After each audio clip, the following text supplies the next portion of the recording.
कहानी की शुरुआत एक ऐसे युवक से होती है जिसे अचानक होश आता है। जैसे ही वो अपनी आंखें खोलता है वो पूरी तरह घबरा जाता है। उसे समझ ही नहीं आता कि वो आखिर कहाँ आ गया है। चारों तरफ का माहौल उसके लिए बिल्कुल अनजान था। तभी उसकी नजर अपने आसपास खड़ी बेहद खूबसूरत स्नेक गर्ल्स पर पड़ती है। पहले तो उसे लगता है कि शायद वो कोई सपना देख रहा है, लेकिन अगले ही पल जब वो अपने शरीर की तरफ देखता है तो उसके होश उड़ जाते हैं। अब वो इंसान नहीं रहा था, वो खुद एक सांप बन चुका था। इतना ही नहीं, बाकी सभी स्नेक गर्ल्स जहां आसानी से अपना ह्यूमन फॉर्म ले सकती थीं, वहीं वो अपनी ट्रांसफॉर्मेशन तक पूरी नहीं कर पा रहा था। उसे देखकर बाकी स्नेक गर्ल्स उसका मजाक उड़ाने लगती हैं। वे कहती हैं कि उसके अंदर कोई ब्लड लाइन ही मौजूद नहीं है। इस दुनिया में ब्लड लाइन 4 टीयर में बांटी गई है, हेवन, अर्थ, मिस्टिक और येलो। हर टीयर के भी कई ग्रेड होते हैं, लेकिन सबसे कमजोर येलो ब्लड लाइन वाला भी आसानी से ह्यूमन फॉर्म ले सकता है, जबकि उसके अंदर तो सबसे कमजोर ब्लड लाइन भी मौजूद नहीं थी। इसलिए उनकी नजर में वो सिर्फ एक बेकार और निकम्मा सांप था। इसी बीच एक स्नेक गर्ल अचानक चौंक जाती है। वो देखती है कि वो फीमेल नहीं बल्कि एक मेल स्नेक है। ये बात सुनते ही बाकी सभी और भी ज्यादा घृणा करने लगती हैं। वे बताती हैं कि ग्रीन आइड स्नेक क्लैन हमेशा से सिर्फ फीमेल स्नेक्स का क्लैन रहा है। आज तक वहां किसी मेल स्नेक का जन्म नहीं हुआ। ऊपर से उसके अंदर कोई ब्लड लाइन भी नहीं थी। अगर दूसरी क्लैंस को यह बात पता चल गई तो पूरे ग्रीन आइड स्नेक क्लैन की बेइज्जती हो जाएगी। कुछ स्नेक गर्ल्स तो वहीं उसे मार डालने की बात करने लगती हैं। उनका मानना था कि ऐसा निकम्मा मेल स्नेक जिंदा रहने के भी लायक नहीं है। ये सब सुनकर वो अंदर ही अंदर सोचता है कि क्या इस दुनिया में मेल स्नेक होना इतना बड़ा अपराध है। लेकिन तभी क्लैन की बड़ी बहन सभी को रोक देती है। वो साफ कहती है कि चाहे उसकी ब्लड लाइन कितनी भी कमजोर क्यों न हो, सिर्फ मेल होने की वजह से उसका जीने का अधिकार नहीं छीना जा सका। बड़ी बहन की बात सुनकर बाकी स्नेक गर्ल्स तो चुप हो जाती हैं, लेकिन उनके चेहरे पर नफरत साफ दिखाई दे रही थी। उसी समय अचानक उसके दिमाग में एक आवाज गूंजती है, ultimate devour and evolution system activated. ये आवाज सुनकर वो एकदम चौंक जाता है। उसे समझ आ जाता है कि उसके पास भी इस दुनिया में जीने का एक मौका आ चुका है। सिस्टम उसे बताता है कि अगर वो शक्तिशाली डीमन बीस्ट्स,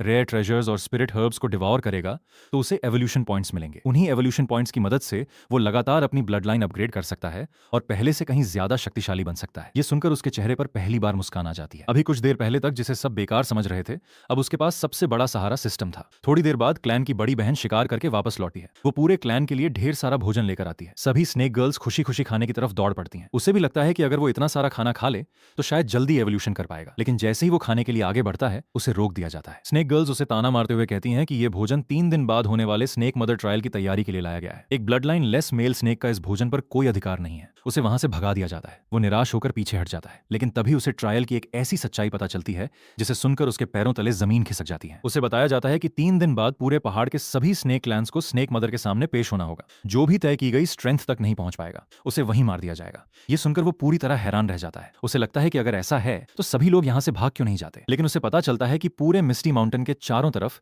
स्नेक मदर ने एक विशाल बैरियर बना रखा है। कोई भी वहां से बाहर नहीं जा सकता। यानी उसके पास सिर्फ 3 दिन थे, या तो वो ताकत हासिल करे या फिर मौत का इंतजार करे। वो मन ही मन फैसला कर लेता है कि अब उसकी सारी उम्मीद सिर्फ सिस्टम पर टिकी है। इसके बाद वो अकेले जंगल की तरफ निकल पड़ता है। कुछ ही देर बाद उसे एक लेवल 1 गेल वुल्फ दिखाई देता है। वो बिना समय गंवाए उस पर हमला कर देता है। लड़ाई ज्यादा लंबी नहीं चलती और आखिरकार वो गेल वुल्फ को मारकर उसे डिवॉर कर लेता है। अगले ही पल सिस्टम घोषणा करता है कि उसे एवोल्यूशन पॉइंट्स मिल चुके हैं। फिर तुरंत उन पॉइंट्स का इस्तेमाल करके उसकी पहली एवोल्यूशन शुरू हो जाती है। अब वो लेवल 1 डीमन बीस्ट बन चुका था। अपनी नई ताकत महसूस करते ही वो हैरान रह जाता है। उसे लगता है कि उसका पूरा शरीर पहले से कई गुना ज्यादा शक्तिशाली हो गया है। लेकिन तभी उसकी नजर दूर हो रही एक भयानक लड़ाई पर पड़ती है। 2 बेहद शक्तिशाली डीमन बीस्ट्स एक दूसरे से जानलेवा युद्ध कर रहे थे। वो समझ जाता है कि अभी उनके बीच जाना आत्महत्या होगी, इसलिए वो चुपचाप छिपकर इंतजार करने लगता है। काफी देर तक लड़ने के बाद दोनों डीमन बीस्ट्स एक दूसरे को मार डालते हैं। यही मौका देखकर वो तुरंत वहां पहुंचता है और दोनों की लाशों को डिवॉर करना शुरू कर देता है। सिस्टम लगातार घोषणा करने लगता है। उसे भारी मात्रा में एवोल्यूशन पॉइंट्स मिलते हैं। साथ ही उसे पहली टैलेंट एबिलिटी भी मिलती है, ब्लड पॉइजन फैंग्स। इसके बाद वो दूसरे डीमन बीस्ट को भी डिवॉर कर लेता है। इस बार उसे दूसरी टैलेंट एबिलिटी मिलती है, आयरन आर्मर बॉडी। इतने सारे एवोल्यूशन पॉइंट्स मिलने के बाद सिस्टम लगातार अपग्रेड करता जाता है। वो पहले लेवल 2 डीमन बीस्ट और फिर सीधे लेवल 3 डीमन बीस्ट तक पहुंच जाता है। उसका पूरा शरीर बदलने लगता है और अब वो एक साधारण स्नेक नहीं रह जाता। उसकी एवोल्यूशन होकर वो poison marked iron armoured snake बन चुका था। नई शक्ति मिलने के बाद वो अपने शरीर को देखकर खुद भी हैरान रह जाता है। इसी दौरान जंगल में उसे इंसानों का एक समूह दिखाई देता है। वे 3 स्नेक गर्ल्स को पकड़ चुके थे और उन्हें बेचने की तैयारी कर रहे थे। उनके पास कई रेयर हर्ब्स भी मौजूद थे। नंबर 11 तुरंत उनके सामने पहुंच जाता है और उनसे हर्ब्स नीचे रखने के लिए कहता है। इंसान पहले तो उसका मजाक उड़ाते हैं। उन्हें लगता है कि एक ऐसा स्नेक जिसने ह्यूमन फॉर्म तक नहीं लिया उनका क्या बिगाड़ लेगा, लेकिन अगले ही पल लड़ाई शुरू हो जाती है। उनके सारे हमले नंबर 11 के आयरन आर्मर बॉडी पर बेअसर साबित होते हैं। दूसरी तरफ उसके ब्लड पॉइजन फैंग्स इंसानों के लिए बेहद घातक साबित होते हैं। कुछ ही देर में वो सभी दुश्मनों को खत्म कर देता है। तीनों स्नेक गर्ल्स की जान बच जाती है। वे नंबर 11 को पहचान ही नहीं पाती। जब वो खुद बताता है कि वही blood line less male snake है जिसे कुछ दिन पहले उन्होंने बेकार कहा था, तो तीनों पूरी तरह हैरान रह जाती हैं। लेकिन नंबर 11 साफ कह देता है कि उसने उनकी जान बचाने के लिए लड़ाई नहीं लड़ी। उसे तो सिर्फ उन रेयर हर्ब्स में दिलचस्पी थी। स्नेक गर्ल्स वहां से चली जाती हैं और वो सारे हर्ब्स डिवॉर करना शुरू कर देता है। सिस्टम एक बार फिर भारी मात्रा में एवोल्यूशन पॉइंट्स देता है। कुछ ही पलों में वो लेवल 4 डीमन बीस्ट और फिर लेवल 5 डीमन बीस्ट तक पहुंच जाता है। इसके बाद सिस्टम घोषणा करता है कि उसकी कल्टीवेशन डीमन बीस्ट रियम की सीमा पर पहुंच चुकी है। अब उसके जीवन का पहला बड़ा ब्रेक थ्रू शुरू होता है। कुछ ही क्षणों बाद वो सफलतापूर्वक लेवल 1 डीमन सोल्जर रियल में प्रवेश कर जाता है। लेकिन असली चौंकाने वाली बात अभी बाकी थी। सिस्टम उसकी ब्लड लाइन एवोल्यूशन शुरू करता है। अचानक उसके पूरे शरीर से तेज रोशनी निकलने लगती है। उसकी पीठ पर वाटर और फायर से बनी 2 विशाल विंग्स उगाती हैं। फिर सिस्टम घोषणा करता है, congratulations, soaring serpent blood line awakened. अब वो legendary soaring serpent blood line का मालिक बन चुका था। नंबर 11 अपनी नई शक्ति को देखकर खुद भी विश्वास नहीं कर पाता। वो समझ जाता है कि अब 3 दिन बाद होने वाले स्नेक मदर ट्रायल में उसे कोई नहीं रोक पाएगा। वो आत्मविश्वास से मुस्कुराते हुए कहता है कि अब देखते हैं कौन उसे ब्लड लाइन लेस कहकर उसका अपमान करता है। कुछ ही देर बाद पूरे मिस्टी माउंटेन के सभी snake clans snake mother trial के लिए इकट्ठा होने लगते हैं। वो भी ग्रीन आइड स्नेक क्लैन के साथ वहां पहुंचता है। पहली बार उसकी नजर स्नेक मदर पर पड़ती है। उसकी भयानक ऑरा पूरे मैदान पर छाई हुई थी। उधर कुछ स्नेक गर्ल्स अब भी उसे देखकर हंस रही थीं। उनका मानना था कि जिसने उन्हें जंगल में बचाया था वो कोई और था। नंबर 11 इतना शक्तिशाली कभी नहीं हो सकता। लेकिन नंबर 11 इस बार सिर्फ मुस्कुराता है। उसे पता था कुछ ही देर बाद पूरी दुनिया अपनी आंखों से उसकी असली ताकत देखने वाली थी। कहानी आगे बढ़ती है स्नेक मदर ट्रायल से, जहां पूरे मिस्टी माउंटेन के सभी स्नेक क्लैंस इकट्ठा हो चुके थे। चारों तरफ अलग अलग ब्लड लाइन वाले स्नेक वॉरियर्स खड़े थे। हर किसी के चेहरे पर तनाव साफ दिखाई दे रहा था, क्योंकि आज सिर्फ ताकत की परीक्षा नहीं होने वाली थी, बल्कि कमजोर साबित होने वालों की मौत भी तय थी। ग्रीन आइड स्नेक क्लैन भी नंबर 11 के साथ वहां पहुंच चुका था। जैसे ही कुछ दूसरे क्लैंस की नजर नंबर 11 पर पड़ती है, वे फिर से उसका मजाक उड़ाने लगते हैं। उनका कहना था कि ग्रीन आइड स्नेक क्लैन के लिए इससे बड़ी शर्म की बात क्या होगी कि उनके बीच अब भी एक ऐसा मेल स्नेक मौजूद है जिसने अभी तक ह्यूमन फॉर्म भी हासिल नहीं किया। लेकिन क्लैन की बड़ी बहन तुरंत उनके सामने खड़ी हो जाती है। वो साफ कह देती है कि ग्रीन आइड स्नेक क्लैन के मामलों में दखल देने का अधिकार किसी और क्लैन को नहीं है। उसी समय स्नेक मदर सबकी तरफ देखकर घोषणा करती है कि अब स्ट्रेंथ असेसमेंट शुरू होने वाला है। जो भी इस परीक्षा में सफल होगा वही आगे अपने क्लैन का भविष्य बदल पाएगा। इतना कहते ही स्नेक मदर अपनी भयानक ऑरा पूरे मैदान में फैला देती है। अगले ही पल ऐसा लगता है जैसे पूरे आकाश का भार हर स्नेक वॉरियर के शरीर पर आ गिरा हो। कई स्नेक पीपल उसी समय घुटनों के बल गिर जाते हैं, कुछ दर्द से चीखने लगते हैं, जबकि कई लोगों के शरीर कांपने लगते हैं। बड़ी बहन तुरंत नंबर 11 के पास आती है और उससे कहती है कि वो उसके पीछे खड़ा रहे, शायद उसकी ऑरा से उसे थोड़ा सहारा मिल जाए। लेकिन नंबर 11 को जल्द ही एहसास हो जाता है कि ये दबाव उसके लिए उतना खतरनाक नहीं है जितना बाकी लोगों के लिए। वो पूरी शांति से खड़ा रहता है। समय बीतता जाता है। एक एक करके कई स्नेक वॉरियर्स हार मान लेते हैं, लेकिन नंबर 11 अब भी बिना झुके खड़ा रहता है। ये देखकर बड़ी बहन भी हैरान रह जाती है। उसे विश्वास ही नहीं होता कि नंबर 11 इस परीक्षा को उससे भी आसानी से झेल रहा है। कुछ देर बाद आखिरकार परीक्षा समाप्त हो जाती है। स्नेक मदर संतुष्ट होकर घोषणा करती है कि जो लोग अंत तक टिके रहे हैं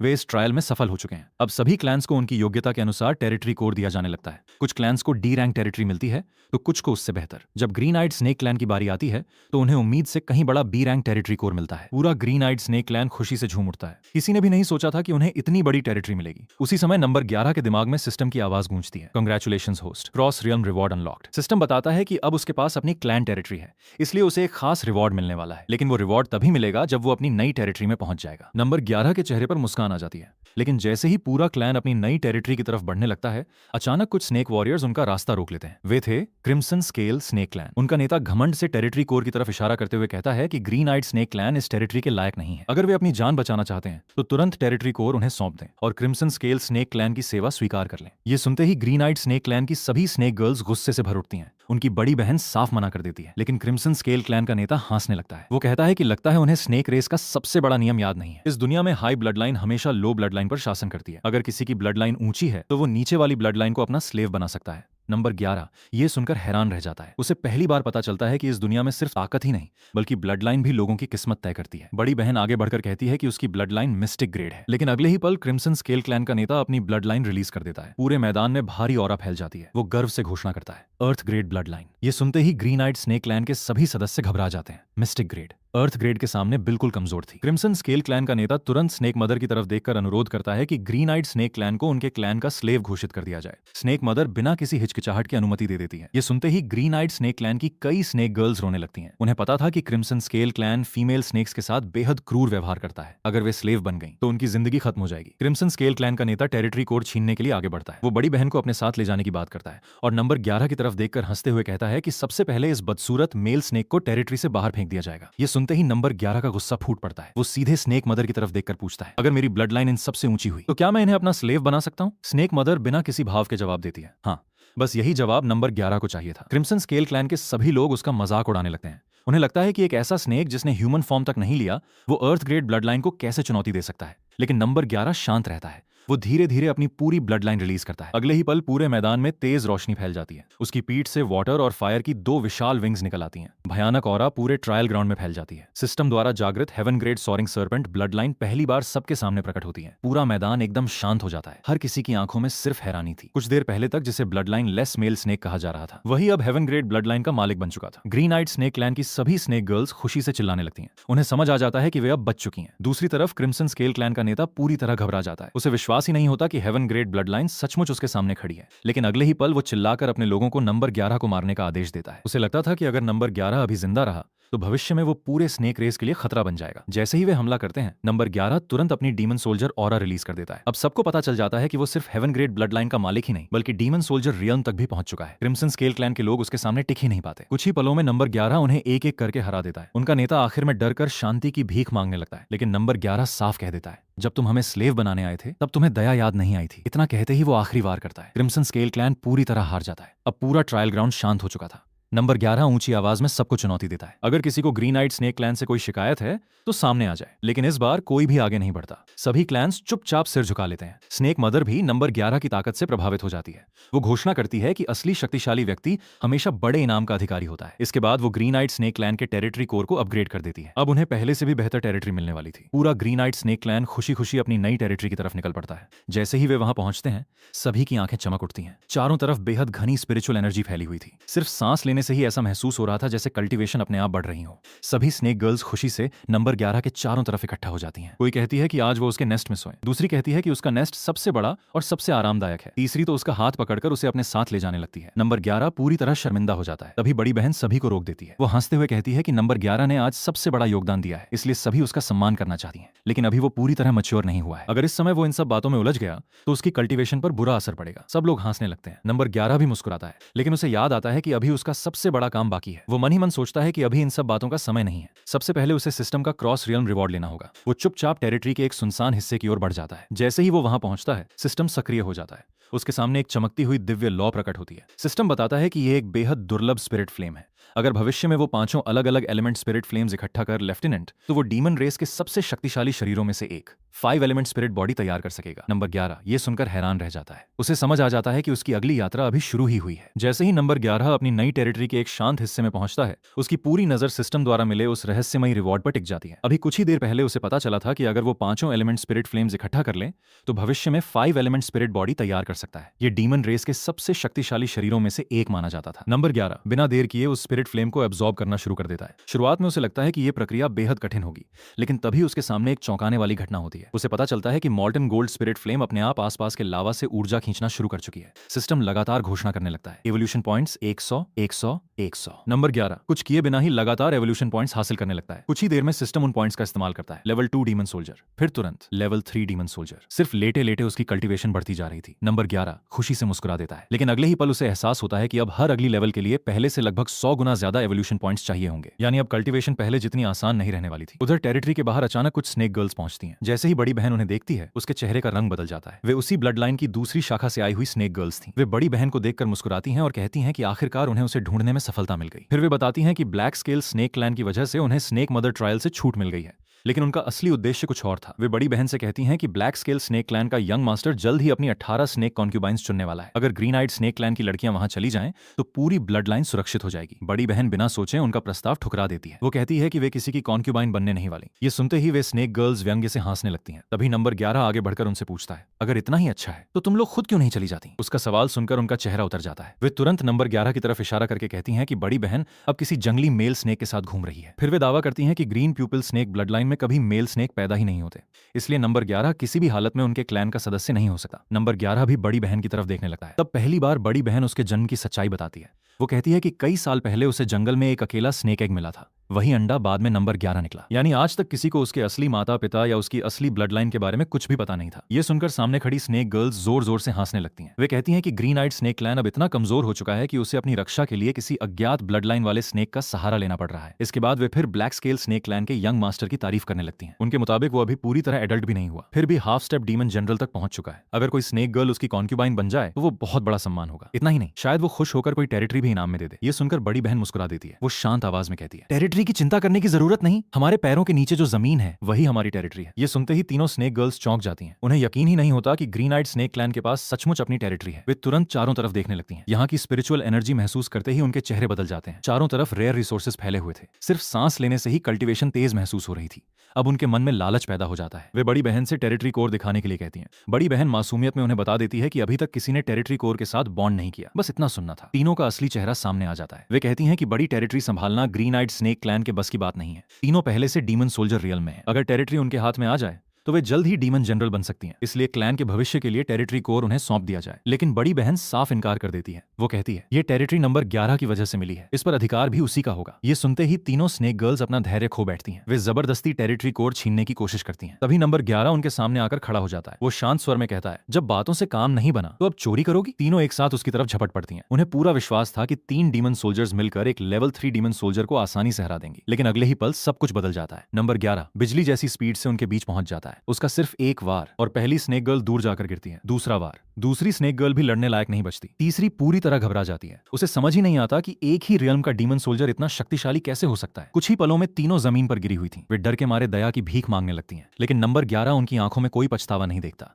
उसे साफ समझ आ जाता है कि अगर आज इन्हें छोड़ दिया तो भविष्य में यही सबसे बड़ा खतरा बनेगी। वो उन्हें खत्म करने का फैसला करता है। तभी उनमें से एक स्नेक गर्ल जोर से हंसने लगती है। वो कहती है, हमें मारकर भी तुम नहीं बचोगे। नंबर 11 रुक जाता है। वो पूछता है, क्या मतलब? स्नेक गर्ल गर्व से बताती है कि मरने से पहले उसने अपनी ब्लड लाइन सीक्रेट टेक्निक इस्तेमाल कर दी है। उस टेक्निक की मदद से सारी जानकारी पहले ही ब्लैक स्केल स्नेक क्लैन तक पहुंच चुकी है। बहुत जल्द उनका पूरा क्लैन इस टेरिटरी पर हमला करेगा और उस क्लैन का लीडर एक असली डीमन जनरल है। ये सुनते ही ग्रीन आइड स्नेक क्लैन के सभी सदस्य घबरा जाते हैं। बड़ी बहन बताती है कि डीमन सोल्जर और डीमन जनरल के बीच का अंतर आसमान और जमीन जितना होता है। चाहे नंबर 11 के पास हेवन ग्रेड ब्लड लाइन ही क्यों न हो, सिर्फ एक महीने में डीमन जनरल बनना लगभग असंभव है। वो याद दिलाती है कि टेरिटरी क्लेम होने के बाद 1 महीने तक प्रोटेक्शन रहता है। शायद इसी दौरान कोई रास्ता निकल आए। कुछ स्नेक गर्ल्स डरकर टेरिटरी छोड़कर भागने की सलाह देती हैं। उन्हें लगता है कि ब्लैक स्केल स्नेक क्लैन से लड़ना आत्महत्या होगी। लेकिन नंबर 11 सबकी बातें सुनने के बाद शांत आवाज में सिर्फ एक ही बात कहता है, 1 महीना मेरे लिए काफी है। उसकी आंखों में जरा भी डर नहीं था। वो बड़ी बहन से कहता है कि सबसे पहले टेरिटरी कोर को पूरी तरह रिफाइन किया जाए। जैसे ही रिफाइनमेंट पूरा होगा, टेरिटरी के अंदर मौजूद हर स्पिरिट हर्ब, हर रेयर ट्रेजर और हर रिसोर्स का पता चल जाएगा। कुछ समय बाद बड़ी बहन रिफाइनमेंट पूरा कर लेती है। अब उसे पूरे मोल्टन फायर फॉरेस्ट का नक्शा साफ दिखाई देने लगता है। वो खुशी से नंबर 11 को बताती है कि टेरिटरी के अंदर सैकड़ों साल पुराने स्पिरिट हर्ब्स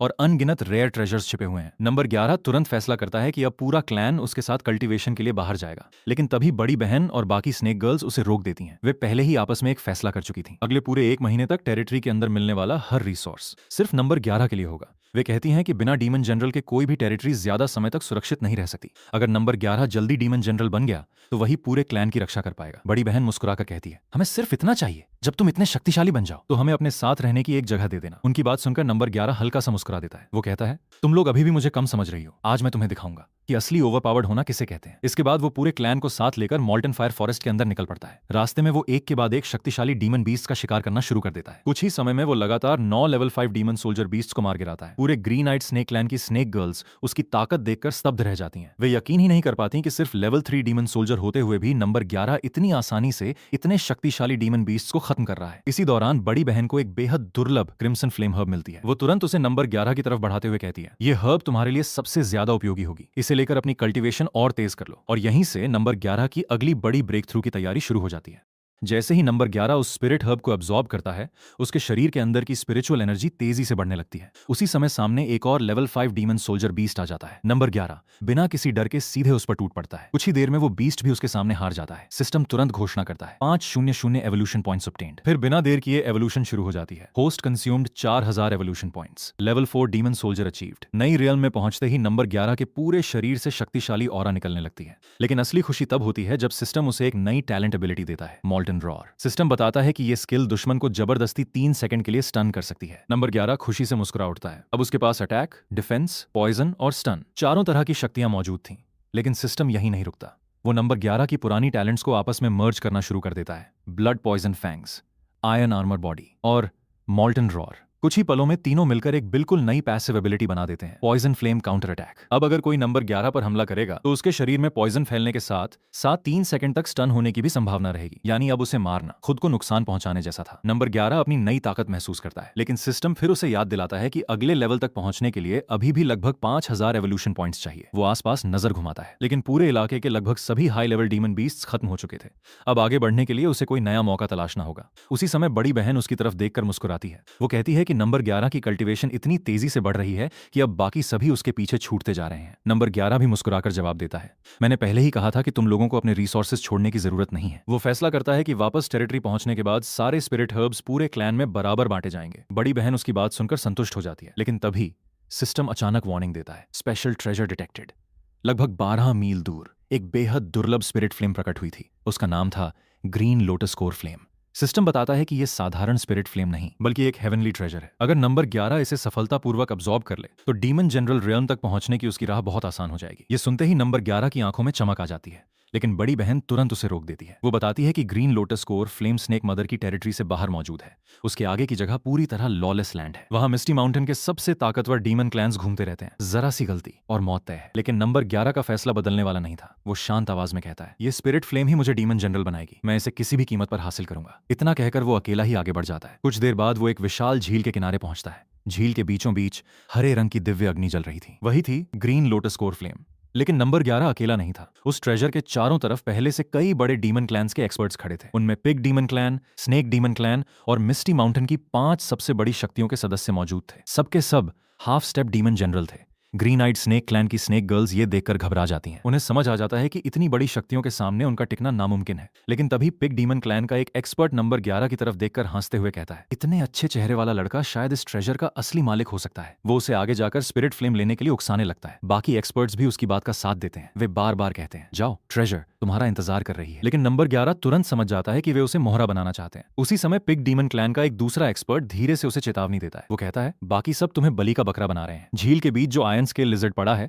वो अभी भी half step demon general level का बीस्ट है। घायल होने के बावजूद वो 10 लेवल 4 डीमन सोल्जर्स को एक साथ मार सकता है। नंबर 11 उसकी बात ध्यान से सुनता है, फिर दूर पड़े घायल आयरन स्केल लिजर्ड को देखता है। वो समझ जाता है कि बाकी सभी उसके मरने का इंतजार कर रहे हैं। अगर वो लिजर्ड को मारने में सफल हो गया तो वे तैयार ट्रेजर छीन लेंगे। लेकिन नंबर 11 के दिमाग में कुछ और ही चल रहा था। वो मन ही मन मुस्कुराकर सोचता है, तुम लोगों को ये मरता हुआ बीस्ट दिखाई दे रहा है, मुझे तो सिर्फ एक चलता फिरता एक्सपीरियंस पैक दिखाई दे रहा है। इतना सोचकर वो बिना किसी हिचकिचाहट के सीधे आयरन स्केल लिजर्ड की तरफ बढ़ जाता है। बाकी सभी एक्सपर्ट्स उसे देखकर हंसने लगते हैं। उन्हें पूरा विश्वास था कि कुछ ही सेकंड में ये लड़का मर जाएगा। बड़ी बहन घबराकर उसे वापस बुलाने की कोशिश करती है। वो चिल्लाकर कहती है, नंबर 11 वापस आ जाओ। लेकिन नंबर 11 बिना पीछे देखे सिर्फ एक ही बात कहता है, मुझ पर भरोसा रखो। अगले ही पल वो अपनी heaven grade soaring serpent blood line activate कर देता है। वाटर और फायर की विशाल विंग्स पूरे आकाश में फैल जाती हैं।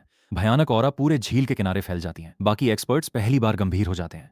उन्हें एहसास होता है कि ये कोई साधारण डीमन सोल्जर नहीं है। लेकिन उनमें से एक फिर भी हंसते हुए कहता है, ब्लड लाइन चाहे जितनी बड़ी हो, आखिर है तो सिर्फ लेवल 4 डीमन सोल्जर। उधर आयरन स्केल लिजर्ड पूरी ताकत से नंबर 11 पर हमला करता है, लेकिन उसके पहले ही वार से सभी चौंक जाते हैं। नंबर 11 का शरीर जरा भी नहीं हिलता। आयरन आर्मर बॉडी उसकी पूरी रक्षा कर लेती है। कुछ ही पल बाद उसके ब्लड पॉइजन फैंग्स लिजर्ड के शरीर में धंस जाते हैं। धीरे धीरे जहर पूरे शरीर में फैलने लगता है। अचानक नंबर 11 की नई पैसिव एबिलिटी भी एक्टिवेट हो जाती है, poison flame counter attack. Iron scale lizard अचानक 3 सेकंड के लिए स्टन हो जाता है। नंबर 11 यही मौका पकड़ लेता है। वो लगातार कई तेज हमले करता है। कुछ ही क्षणों बाद विशाल आयरन स्केल लिजर्ड जमीन पर गिर पड़ता है। नंबर 11 बिना समय गंवाए उसे डिवॉर कर लेता है। सिस्टम तुरंत घोषणा करता है, half step demon general beast devoured. इसके साथ ही उसे एक नई टैलेंट एबिलिटी मिलती है, शैडो स्केल स्टेल्थ। सिस्टम बताता है कि ये एक बेहद दुर्लभ मूवमेंट टैलेंट है। इसकी मदद से नंबर 11 की स्पीड कई गुना बढ़ जाएगी।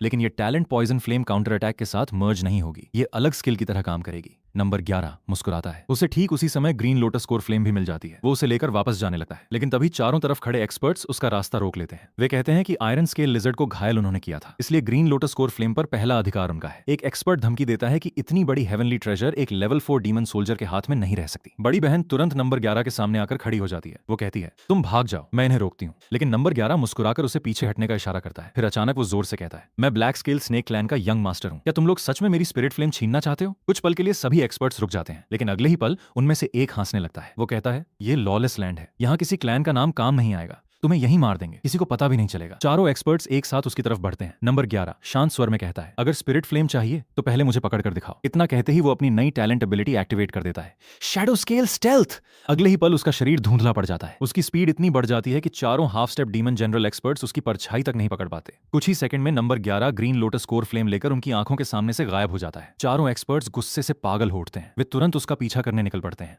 लेकिन बाकी कुछ एक्सपर्ट्स वहीं रुक जाते हैं। वे समझ चुके थे कि आज नंबर 11 सिर्फ स्पिरिट फ्लेम ही नहीं ले गया, बल्कि पूरे मिस्टी माउंटेन के सबसे बड़े एक्सपर्ट्स की इज्जत भी अपने साथ लेकर चला गया। उधर बड़ी बहन दूर खड़ी नंबर 11 को सुरक्षित निकलते देख राहत की सांस लेती है, लेकिन उसे पता था कि अब उन चारों half step demon general experts का पीछा यहीं खत्म नहीं होने वाला। अब असली मुसीबत अभी शुरू हुई थी। कहानी आगे बढ़ती है ग्रीन आइड स्नेक क्लैन की नई टेरिटरी से, जहां नंबर 11 अपनी कल्टीवेशन को और तेज करने की तैयारी कर रहा था। ब्लैक स्केल स्नेक क्लैन का खतरा अभी भी उनके सिर पर मंडरा रहा था, इसलिए उसके पास समय बहुत कम था। अगर अगले 1 महीने के अंदर वो डीमन जनरल रियम तक नहीं पहुंचा तो पूरा क्लैन तबाह हो सकता था। बड़ी बहन बाकी स्नेक गर्ल्स में स्पिरिट हर्ब्स बांटने चली जाती है, जबकि नंबर 11 अकेले कल्टीवेशन शुरू कर देता है। जैसे ही वो सिस्टम में जमा हुए एवोल्यूशन पॉइंट्स का इस्तेमाल करता है, तुरंत घोषणा होती है, host consumed 5000 evolution points, level 5 demon soldier achieved. एक और ब्रेक थ्रू के साथ उसकी ऑरा पहले से कहीं ज्यादा शक्तिशाली हो जाती है। अब सिर्फ ग्रीन लोटस कोर फ्लेम को रिफाइन करना बाकी था। नंबर 11 तुरंत उस हेवनली ट्रेजर को अब्सॉर्ब करने की कोशिश करता है, लेकिन इस बार कुछ अजीब होता है। स्पिरिट फ्लेम बहुत धीरे धीरे उसके शरीर में समाने लगती है। वो हैरान होकर सिस्टम से पूछता है कि ऐसा क्यों हो रहा है। तब सिस्टम उसे बताता है कि पहले मिली मॉल्टन गोल्ड स्पिरिट फ्लेम एक सिस्टम रिवॉर्ड थी, इसलिए उसे रिफाइन करने में सिस्टम ने खुद मदद की थी। लेकिन ग्रीन लोटस कोर फ्लेम एक असली हेवनली ट्रेजर है। अगर नंबर 11 इसे अपनी ताकत से रिफाइन करेगा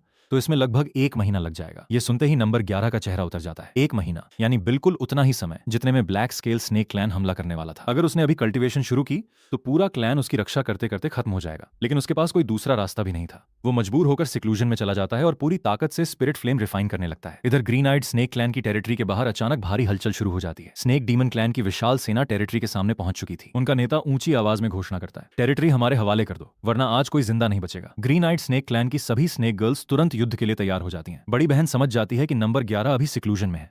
अगर उसकी कल्टीवेशन बीच में टूट गई तो सारी मेहनत बेकार हो जाएगी, इसलिए वो फैसला करती है कि चाहे जान चली जाए लेकिन किसी भी कीमत पर टेरिटरी की रक्षा की जाएगी। भीषण लड़ाई शुरू हो जाती है। स्नेक डीमन क्लैन की संख्या बहुत ज्यादा थी। ग्रीन आइड स्नेक क्लैन लगातार पीछे धकेला जा रहा था। कई स्नेक गर्ल्स गंभीर रूप से घायल हो जाती हैं, फिर भी कोई पीछे हटने को तैयार नहीं होता। उन्हें सिर्फ एक उम्मीद थी, नंबर 11 समय पर बाहर आ जाएगा। लेकिन तभी दूर से एक और विशाल सेना आती दिखाई देती है। सबको पहले लगता है कि शायद मदद पहुंच गई है, लेकिन अगले ही पल सबके चेहरे बदल जाते हैं। ये था ब्लैक स्केल स्नेक क्लैन का यंग मास्टर। वो अपनी पूरी सेना के साथ टेरिटरी पर पहुंच चुका था। जैसे ही वो उतरता है, गुस्से से चिल्लाता है, वो नीच मेल स्नेक कहां है जिसने मेरा नाम इस्तेमाल करके मुझे बदनाम किया। वो बताता है कि नंबर 11 ने उसका नाम लेकर दूसरे डीमन क्लैंस को उकसाया था। इसी वजह से रात में 3 अलग अलग बीस्ट क्लैंस ने उस पर हमला कर दिया। उस लड़ाई में उसकी एक आंख तक चली गई। अब वो सिर्फ बदला लेने आया था। यंग मास्टर अपने सैनिकों को आदेश देता है, पूरी टेरिटरी खोद डालो, उस मेल स्नेक को जिंदा मेरे सामने लाओ। ग्रीन आइड स्नेक क्लैन की सभी स्नेक गर्ल्स उसके सामने दीवार बनकर खड़ी हो जाती हैं। बड़ी बहन साफ कहती है, जब तक हम जिंदा हैं कोई भी नंबर 11 तक नहीं पहुंच सकता। यंग मास्टर बिना एक पल गंवाए हमला करने का आदेश दे देता है। इस बार दोनों सेनाएं एक साथ टूट पड़ती हैं। ग्रीन आइड स्नेक क्लैन पूरी तरह घिर चुका था। हर तरफ चीख पुकार मच जाती है। कुछ ही देर में बड़ी बहन भी बुरी तरह घायल हो जाती है। बाकी स्नेक गर्ल्स भी एक एक करके गिरने लगती हैं। स्नेक डीमन क्लैन के लोग हंसने लगते हैं। उन्हें लगता है कि अब ग्रीन आइड स्नेक क्लैन का अंत तय है। लेकिन उसी समय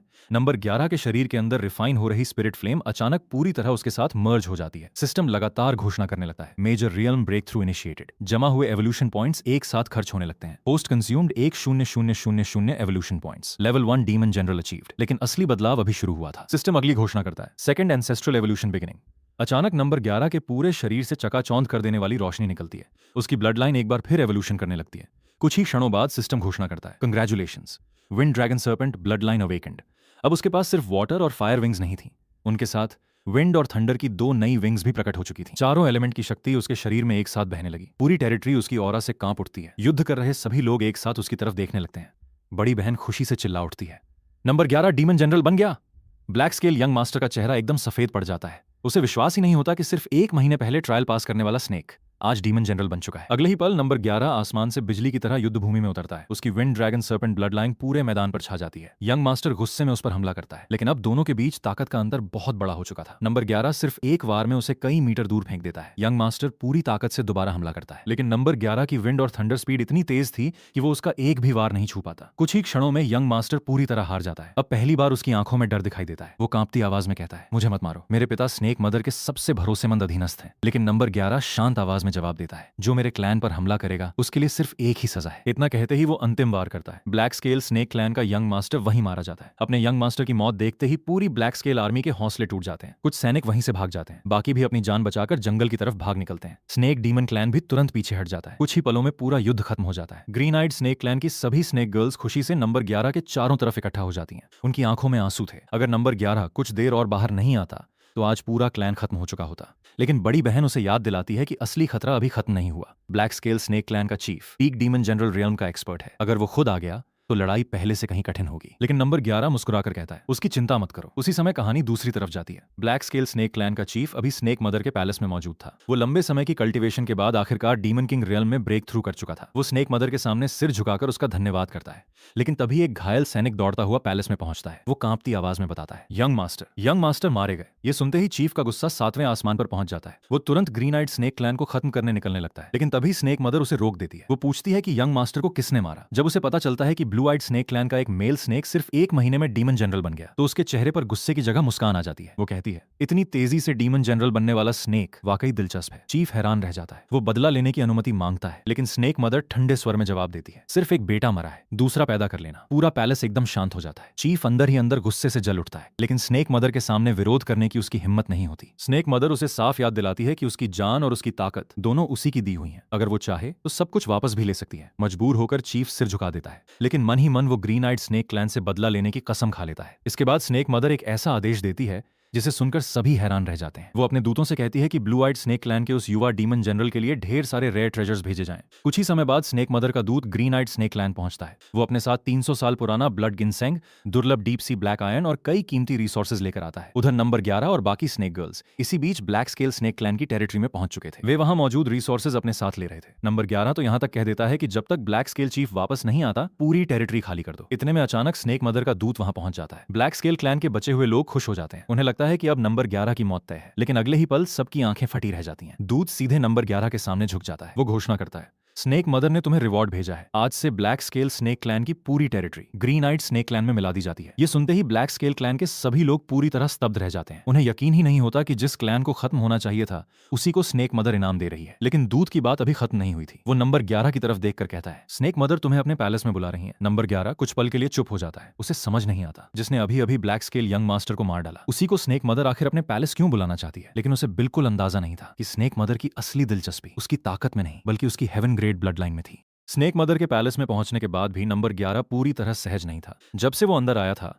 उसे लगातार महसूस हो रहा था कि स्नेक मदर की नजरें हर पल उसी पर टिकी हुई हैं। वो जितनी देर पैलेस में रहता उतना ही ज्यादा उसे लगता कि इस पूरे मामले में कुछ न कुछ जरूर छिपा हुआ है। इतने में उसकी नजर पैलेस में खड़े एक और डीमन पर पड़ती है। वो कोई और नहीं बल्कि ब्लैक स्केल स्नेक क्लैन का चीफ था। नंबर 11 उसे पहचान नहीं पाता, इसलिए मन ही मन सोचने लगता है कि आखिर ये बूढ़ा डीमन कौन है। तभी सिस्टम उसे याद दिलाता है कि यही ब्लैक स्केल स्नेक क्लैन का चीफ है। कुछ ही देर पहले यही अपने बेटे की मौत का बदला लेने के लिए चीख चीख कर उसे मारने की कसम खा रहा था। नंबर 11 अंदर ही अंदर मुस्कुरा देता है। उधर ब्लैक स्केल चीफ की आंखों में नफरत साफ दिखाई दे रही थी, लेकिन स्नेक मदर के सामने उसकी कुछ भी बोलने की हिम्मत नहीं थी। उसी समय स्नेक मदर हाथ के इशारे से नंबर 11 को अपने पास बुलाती है। नंबर 11 बिना विरोध किए आगे बढ़ जाता है। इसके बाद स्नेक मदर उसे पैलेस के सबसे सुरक्षित हिस्से में ले जाती है। वहां एक विशाल ब्लड पूल मौजूद था। पूरा ब्लड पूल गाढ़े लाल रंग की ऊर्जा से भरा हुआ था और उससे निकलने वाली ऑरा बेहद शक्तिशाली थी। ब्लैक स्केल चीफ ये देखकर और भी ज्यादा जलने लगता है। वो मन ही मन सोचता है कि उसने इतने वर्षों तक स्नेक मदर की सेवा की, लेकिन उसे कभी भी इस जगह में प्रवेश करने की अनुमति नहीं मिली। आज वही मौका नंबर 11 को मिल रहा था। स्नेक मदर शांत स्वर में कहती है, ये अवेकनिंग ब्लड पूल है। ये डीमन क्लैन की ब्लड लाइन को और भी शक्तिशाली बना सकता है। नंबर 11 बिना देर किए ब्लड पूल में उतर जाता है। जैसे ही वो कल्टीवेशन शुरू करता है ब्लड पूल की सारी ऊर्जा उसके शरीर की तरफ दौड़ने लगती है। सिस्टम लगातार घोषणा करने लगता है, evolution points 2000, evolution points 2000, evolution points 2000। इतनी तेज गति से एवोल्यूशन पॉइंट्स मिलने लगते हैं कि नंबर 11 खुद भी हैरान रह जाता है। कुछ ही क्षणों में लाखों एवोल्यूशन पॉइंट्स जमा हो जाते हैं। सिस्टम तुरंत उन्हें इस्तेमाल करता है। Host consumed 1,0,0,0,0 evolution points. Level 2 demon general achieved. Number 11 की कल्टीवेशन फिर से बढ़ जाती है। वो हैरानी से पूरे ब्लड पूल की तरफ देखता है। उसे महसूस होता है कि अगर वो इस पूरे ब्लड पूल की शक्ति अब्सॉर्ब कर लेफ्टिनेंट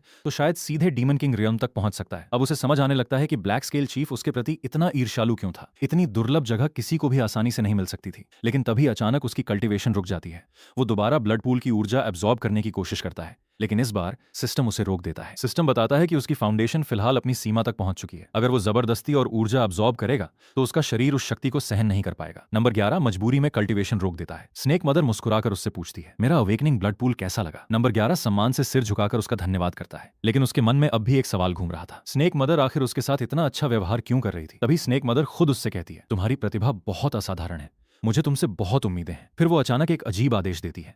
वो कहती है, जब तक तुम पूरी तरह मैच्योर नहीं हो जाते तब तक अपनी किसी भी स्नेक सिस्टर के साथ ड्यूअल कल्टीवेशन नहीं करोगे। नंबर 11 ये सुनकर थोड़ा चौंक जाता है, लेकिन असली झटका अभी बाकी था। स्नेक मदर उसकी तरफ देखकर मुस्कुराती है और कहती है, जब तुम पूरी तरह मैच्योर हो जाओगे मैं तुम्हें अपने साथ एक बार ड्यूअल कल्टीवेशन करने का अवसर दूंगी। ये सुनते ही नंबर 11 के चेहरे पर जबरदस्ती की मुस्कान आ जाती है। बाहर से वो सम्मान दिखाता है, लेकिन अंदर ही अंदर उसके दिमाग में खतरे की घंटियां बजने लगती हैं। वो मन ही मन सोचता है, ये बूढ़ी स्नेक डीमन आखिर चाहती क्या है? वो तुरंत समझ जाता है कि स्नेक मदर का असली मकसद उसकी ब्लड लाइन है। अगर उसने उसकी बात मान ली तो शायद वो उसे कल्टीवेशन वेसल की तरह इस्तेमाल कर देगी। उसकी सारी मेहनत और सारी ताकत स्नेक मदर के काम आ जाएगी। नंबर 11 उसी पल फैसला कर लेता है, वो चाहे कुछ भी हो जाए यहाँ ज्यादा दिन नहीं रुकेगा। पैलेस से बाहर निकलते ही वो तुरंत ग्रीन आइड स्नेक क्लैन के पास लौट आता है। उसे देखते ही सभी स्नेक गर्ल्स खुशी से उसकी तरफ दौड़ पड़ती हैं। वे उत्साह से बताती हैं कि ब्लैक स्केल स्नेक क्लैन की टेरिटरी उनकी पुरानी टेरिटरी से भी कहीं बेहतर है। चारों तरफ रेयर ट्रेजर्स और कल्टीवेशन रिसोर्सेज भरे पड़े हैं। कुछ स्नेक गर्ल्स तो ये तक कहने लगती हैं कि शायद वे भी जल्दी डीमन जनरल बन जाएंगी। लेकिन नंबर 11 का चेहरा गंभीर था। वो बड़ी बहन से कहता है, अभी इसी वक्त सभी बहनों को इकट्ठा करो, जो भी जरूरी सामान है सब साथ ले लो, हम अभी इस जगह को छोड़ रहे हैं। सभी एक साथ चौंक जाती हैं। बड़ी बहन हैरान होकर पूछती है, लेकिन क्यों? स्नेक मदर ने तो तुम्हें इतना बड़ा मौका दिया है। नंबर 11 बिना समय गंवाए जवाब देता है, वो मौका नहीं, मौत का जाल है। अभी सवाल पूछने का समय नहीं है, अगर जिंदा रहना है तो तुरंत निकलना होगा। नंबर 11 की गंभीर आवाज सुनकर कोई भी उससे बहस नहीं करता। कुछ ही देर में पूरा ग्रीन आइड स्नेक क्लैन अपना जरूरी सामान लेकर टेरिटरी छोड़ देता है। जाते जाते सभी एक बार पीछे मुड़कर अपनी टेरिटरी को देखते हैं। इतनी शानदार टेरिटरी छोड़ना आसान नहीं था, लेकिन नंबर 11 मन ही मन कसम खाता है, जब मैं और मजबूत बन जाऊंगा तब ये सब वापस लेने जरूर लौटूंगा। कुछ समय बाद स्नेक मदर को खबर मिलती है कि ग्रीन आइड स्नेक क्लैन पूरी टेरिटरी छोड़कर भाग चुका है। वो हल्की सी मुस्कुराती है, फिर धीरे से कहती है, छोटे से बच्चे, तुम मुझसे ज्यादा दिन छिप नहीं पाओगे। उधर नंबर 11 और पूरा क्लैन जंगलों के रास्ते लगातार आगे बढ़ते रहते हैं। रास्ते में उन्हें अनगिनत डीमन बीस्ट्स मिलते हैं, लेकिन अब नंबर 11 पहले से कहीं ज्यादा शक्तिशाली हो चुका था। एक लेवल 5 विंड पियर्सिंग ईगल उसका रास्ता रोकता है। कुछ ही क्षणों की लड़ाई में नंबर 11 उसे मारकर डिवॉर कर लेता है। सिस्टम तुरंत घोषणा करता है, 5000 एवोल्यूशन पॉइंट्स ऑब्टेन्ड। इसके साथ ही उसे एक नई सपोर्ट टैलेंट मिलती है, गेल फोर्स पावर। ये टैलेंट उसकी विंड एट्रीब्यूट की शक्ति को 50% तक बढ़ा देती है। अब उसकी उड़ने की गति और मूवमेंट पहले से कहीं तेज हो जाते हैं। रास्ते भर बड़ी बहन सोचती रहती है कि नंबर 11 आखिर स्नेक मदर से इतना डर क्यों गया। आखिर वो उससे पूछ ही लेती है। नंबर 11 थोड़ा झिझकता है, फिर पूरी सच्चाई बता देता है। वो कहता है, स्नेक मदर चाहती है कि जब मैं मैच्योर हो जाऊं तो मैं उसके साथ ड्यूअल कल्टीवेशन करूं। ये सुनते ही सभी स्नेक गर्ल्स एक पल के लिए चुप हो जाती हैं। कुछ तो हैरानी से नंबर 11 को देखने लगती हैं, लेकिन नंबर 11 तुरंत गंभीर होकर कहता है, तुम लोग इसे सम्मान समझ रही हो, लेकिन मुझे पूरा यकीन है कि वो मेरी ब्लड लाइन और मेरी ताकत छीनना चाहती है। अगर मैं उसके हाथ लग गया तो कुछ ही दिनों में पूरी तरह खत्म हो जाऊंगा। अब बड़ी बहन को भी उसकी बात समझ आ जाती है। वो राहत की सांस लेते हुए कहती है, अच्छा हुआ हम समय रहते वहां से निकल आए। यात्रा के दौरान बड़ी बहन नंबर 11 को ग्रीन आइड स्नेक क्लैन का असली इतिहास भी बताती है। वो कहती है कि वे कोई साधारण क्लैन नहीं है, असल में वे ब्रॉन्ज स्नेक क्लैन की एक ब्रांच है। उनका असली मेन क्लैन बहुत दूर कैओटिक ब्लड डोमेन के स्काई सिटी में रहता है।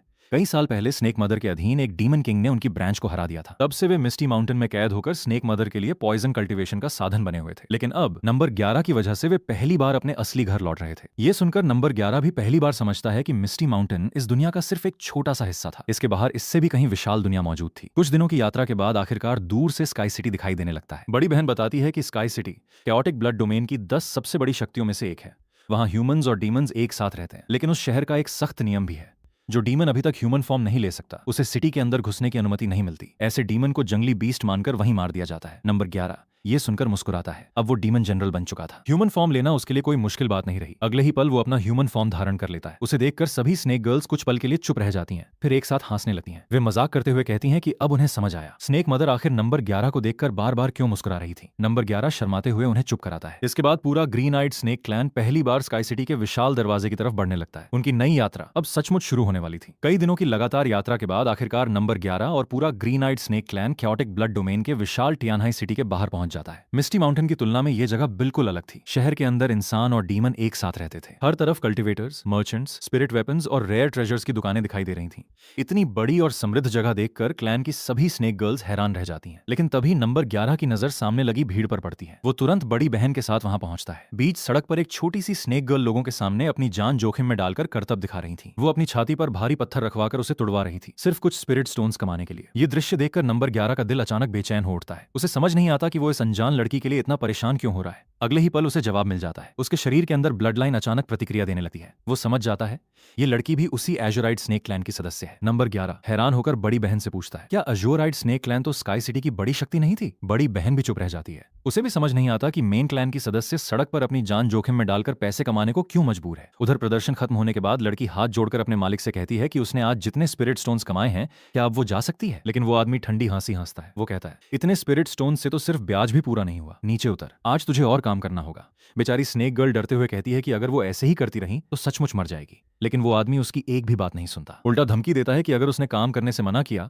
तो वो मार्केट एनफोर्सर्स को बुलाकर पूरे एजोराइड स्नेक क्लैन को शहर से बाहर फिंकवा देगा। ये सुनते ही नंबर 11 का गुस्सा फूट पड़ता है। वो सीधे उस आदमी के सामने जाकर खड़ा हो जाता है। बड़ी बहन उसे रोकने की कोशिश करती है। वो कहती है, ये ट्यानहाई सिटी है, हम यहाँ किसी को नहीं जानते, बिना सोचे समझे लड़ाई मत शुरू करो। लेकिन नंबर 11 उसकी बात नहीं सुनता। वो शांत आवाज में उस आदमी से पूछता है, इस लड़की पर कितना कर्ज है। वो आदमी नंबर 11 को ऊपर से नीचे तक देखकर हंसने लगता है। उसे लगता है कि सामने खड़ा ये साधारण डीमन उसकी कीमत कभी नहीं चुका पाएगा। वो घमंड से कहता है, इसने मेरा मिड ग्रेड आर्टिफैक्ट तोड़ दिया है, अगर इसे खरीदना है तो पहले उसकी कीमत चुकाओ। नंबर 11 बिना एक शब्द बोले अपनी स्टोरेज रिंग खोलता है। अगले ही पल उसके हाथ में एक चमकती हुई वस्तु दिखाई देती है। वो थी half step demon general level spirit core. पूरे मार्केट में सन्नाटा छा जाता है। आसपास खड़े सभी लोग दंग रह जाते हैं। इतनी कीमती स्पिरिट कोर तो कई छोटे क्लैंस ने पूरी जिंदगी में नहीं देखी थी। वो व्यापारी भी घबरा जाता है। अभी कुछ पल पहले जो आदमी नंबर 11 का मजाक उड़ा रहा था, अब वही कांपते हुए सिर झुका देता है। वो बार बार माफी मांगने लगता है। नंबर 11 बिना उसकी तरफ देखे स्पिरिट कोर उसकी तरफ फेंक देता है। फिर शांत स्वर में कहता है, अब ये लड़की आजाद है। व्यापारी तुरंत हामी भर देता है। उसके लिए ये स्पिरिट कोर किसी खजाने से कम नहीं थी। स्नेक गर्ल की आंखों में आंसू आ जाते हैं। वो नंबर 11 को बार बार धन्यवाद देने लगती है। लेकिन नंबर 11 सिर्फ इतना पूछता है, तुम ठीक हो। लड़की सिर हिलाकर हाँ कहती है। फिर धीरे से बताती है कि वो भी एजोराइड स्नेक क्लैन से है। ये सुनकर नंबर 11 मुस्कुराता है। वो बताता है कि वो भी उसी ब्लड लाइन की एक ब्रांच से आया है। ये सुनते ही लड़की हैरान रह जाती है। वो कहती है कि कई साल पहले मिस्टी माउंटेन में खोई हुई ब्रांच ब्लड लाइन की कहानी उसने बचपन से सुनी थी, और जैसे ही उसने नंबर 11 को देखा